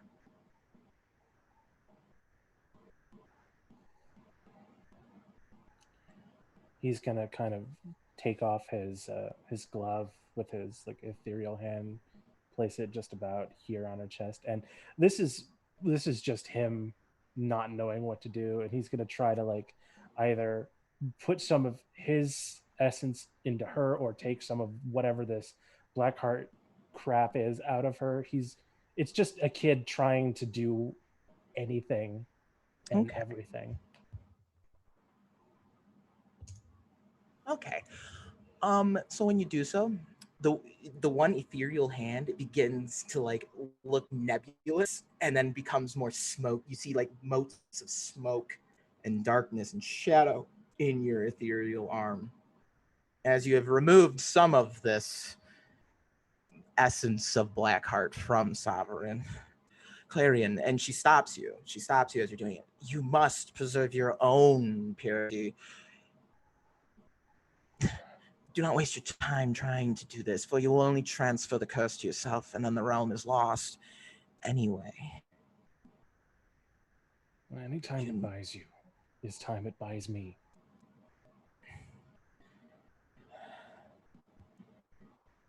Clarion, thank you. I know the road seems difficult to see, but you and your friends are star-touched. You are more important than me. You and your friends are more important than I'll ever be. And what you do is just as important as what I did when I led the charge against the Dreadlords. Mother, that title means less to me now than it ever did. Some star dragon saves me from a train, and that's supposed to be more important than my fucking mother. Clarion, I appreciate your love for me. I do, but it's not always a matter. Sometimes these things need to happen. I have died multiple times, my son. I have felt pain many times. I can weather the storm. But I cannot survive this unturned by the shadows of evil and hatred. If you are going to only be concerned about if you're going to try and be concerned with solely me, there is more to this than star dragons and Koba. There's more to this than me.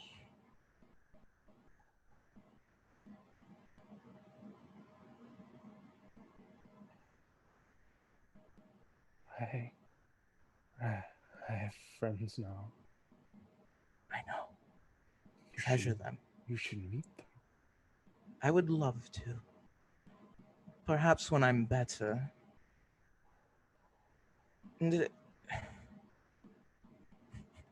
Could you tell your friends that they are wonderful? And they remind me of my closest friends when I originally took up Sun against the Dreadlords. I might have broken that. He brings out both halves and they kind of just clatter to the ground. Oh, it's okay. Caliban never took to the sword and made his own. I still don't know who that is. He's another lost brother of yours from a different time and a different place.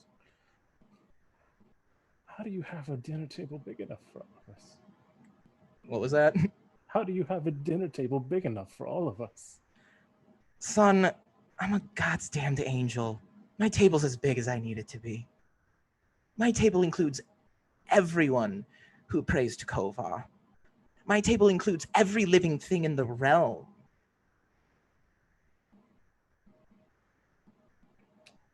Well, that is quite big. Okay, fair enough. He's gonna kind of like sit her in like a sitting position.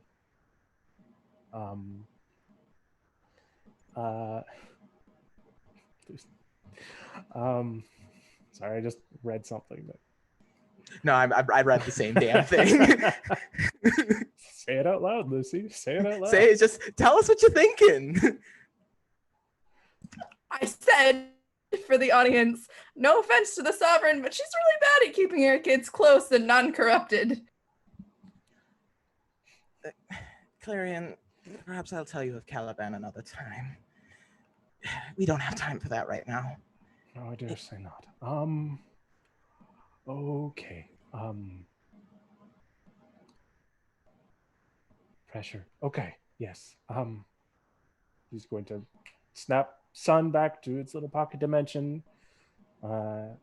He's kind of just like hovering around her, like his horns, like he's kind of like circling her, Yeah. almost like trying to check if she's okay. His horns are like brushing under her feathers, probably dislodging a few as he goes, because he's just like checking. Clarion, I don't need a physician. I just need you to do what you are supposed to.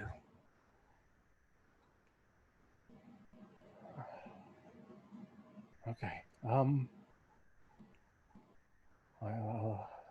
We have so much to do. It's okay, son. I know. Tapping his leg, like I know nervous you're tick. afraid. I'm always there with you. And if Corvus has been speaking to you, he's also guiding you.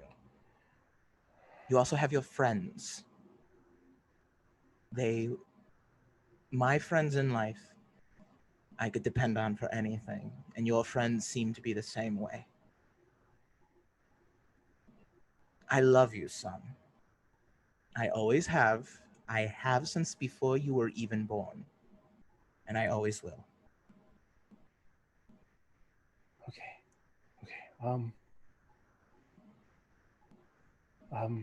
Okay. And he's just trying to get himself out of that loop of... She'll pull you into a hug to get you out of the loop and just kind of pat you on the back. It's gonna be okay. Full breakdown moment for him then. It's okay. And it's just the repeating, echoing, it's okay, Clarion. It's okay, my son. I love you, my son. Everything will be okay, as the clouds disappear around you and she just turns into light. He just kind of, his gloved hand just kind of grips the new pendant that Krukazel gave him and just kind of like squeezes it so hard that if, he had a hand that could, it would probably like cut into him a little bit, because he's just like the enormity of everything he was just told. So. Oh no, yeah, and I call that. I've recently coined the term mental brown note, where basically your brain just shuts down because it's like, we're not going there. That's kind of what I'm imagining happened to Gray. Is just he's just like flatlined. And then meanwhile, Krukazel in the other room. Hey everybody, check out this cool sword, and it's Shadow. How am I gonna figure out where Darkheart is? Hey Gray, will you come identify this? Sure. And I think with that very emotional scene is a very good place to cap off the season 1 epilogue of SteamSpell, Some Measure of Peace, because it's only some measure of peace, not a whole measure of peace, just some. Thank you everyone who has joined us for tonight, who will be joining us when you watch this VOD, and who has joined us for the amazing and incredible journey that was SteamSpell Season 1. Thank you so much. You've made this journey so much more exciting and so worth it. We're going to be taking a bit of a break, though, as we kind of gather ourselves for Season 2, and I also get my own life in order. As fun as SteamSpell is, it is a lot of work to put together, as is running this whole goddamn channel. So we will be returning in about a month. We'll be returning in August. I believe it'll be the 12th, if the every other day thing is correct. Oh, sweet. We get to play Agora's Bells on my birthday? Fuck yeah. Sorry. We just played on my birthday. Holy. Oh, snap. Holy We played shit. SteamSpell on my last birthday. We're gonna miss it this year, July 31st. No. Well, we could schedule something. Yeah, we can schedule something. We'll make something happen. So anyway, though, we're going to be season 2 is going to get a lot of fun. It's going to get eldritch, and we're going to dig into some backstories and some characters we really haven't seen a whole lot of yet. And we're going to also see how characters who have experienced the full gamut of just TTRPG character trauma, see how they grow from this and find new purpose. It's a very exciting journey ahead, and we look forward to experiencing that with you. Anyway, we'll go around really quick, talk about who we are, what some of us do outside of this, and then we'll send you off with a raid. Thank you, everyone. Let's start with Abby. We're going to go the opposite direction today. Hello, I'm Abby. I play Nuddle here, and I play Adrian Blackburn on Gora's Bells, who's the exact opposite of Nuddle in every single conceivable way. Also, I am an admin for the channel, and I am a hobbyist dice maker. So if you like dice picks, feel free to follow me on Twitter at DavidGaming. Okay, that would be Chris then up next on the docket. Hello, everyone. Thanks for hanging out tonight. I am Chris, also an admin. I run Agora's Bells every other Wednesday. So next week we are returning from our break last week from the Twitch blackout, and boy, do I have a heck of a session planned. So that's all I'll say. I'll say for the pre-stream friends, it's gonna rival the ship breaking loose in Maywood episode. So, anyways, God. enjoy. I ran Dead Winter. If you want to go check that out, all the YouTube VODs are on our channel. That was a lot of fun. Sam and Alex played in that, and obviously I play Krakezel here, and I play Bellinor in Elsewhere. That's it. Sweet. Lucy. Hi, I'm Lucy. You can follow me at Bluebird Draws on Twitter. I post a lot of art and I talk about TTRPGs a lot. I run Elsewhere on this channel on the first Tuesday of every month, so we're having a game very soon. We have recently switched systems to a custom system that I designed, so that should be cool to see how that works. I'm excited. I also run Clockwork Hearts, which is a podcast. We haven't updated in a while, but the pilot is out and the second episode will be coming very, very soon. Ryan did our theme song and it's incredible and I love it so much. And I also play on Agora's Bells. Woo, woo. Speaking of Ryan, you're up next. Hi, I'm Ryan. You can find me on Twitter at The Simulacre. As you might have guessed, I play Gray, the Tiefling Warlock, here on SteamSpell. I pretty much live here at Chromatic Chimera. I also play the Furbolg monk, Kieran Volk, on Elsewhere. I have been in a single episode thus far, and I'm looking forward to continuing that. Besides that, I have a thing called Sims Character Creations, wherein I compose music for TTRPG characters, podcasts, what have you.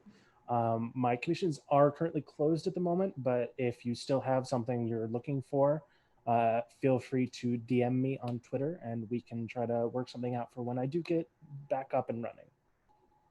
Yay! Sam. Hey everyone, I am Sam. You can find me on Twitter at TheSamWisest. I'm Samwise_GameG here on Twitch. Most of the time you can find me right back here. I'm also in Agora's Bells on Wednesdays. On Mondays I will be playing Wildmount, Daring and Divine with no initiative. And sometime this month, it hasn't been announced yet, so I won't give specifics, but I will be playing in the Journey to Make-Believe one-shots with Atomic Firebird. I'm really excited about that. It's gonna be a good time. Otherwise, I think that's pretty much all that I have going on right now. I'm trying to take things a little bit easy for my health this summer, so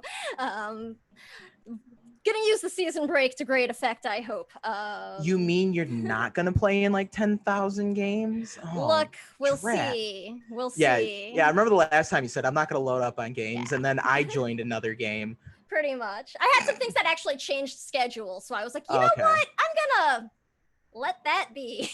All right, Elsewhere. Megan.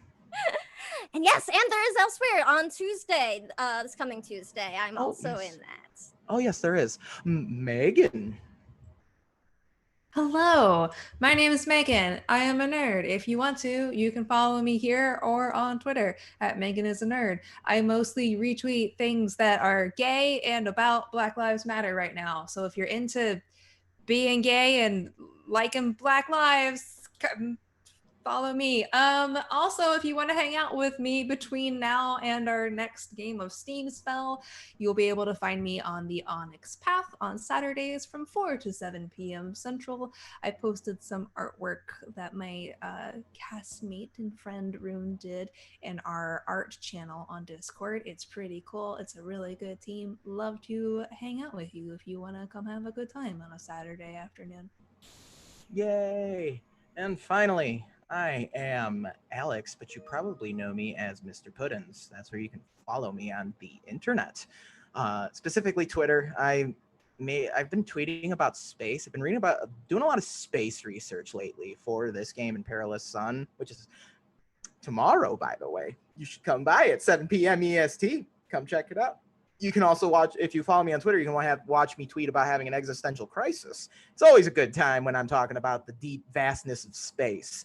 Other than that, as I mentioned, Perilous Sun is tomorrow. It's science fantasy. The way I've been describing it, even though it is a homebrew setting that has got some SteamSpell lore nuggets, so it's definitely worth watching.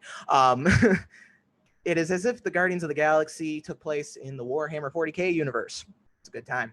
Also, other than that, we got a hella lineup of shows right now. Check out our stuff. I have to update our calendar. I kind of forgot it was going to be a new month today, so I will be updating that soon. Other than that, we are going to go say hello to some friends over at Wormwood Gaming. It is time we returned the favor and said hello. We will see you again in August for more SteamSpell. Until then, enjoy our other content and stay wonderful, all you SteamSpell fans.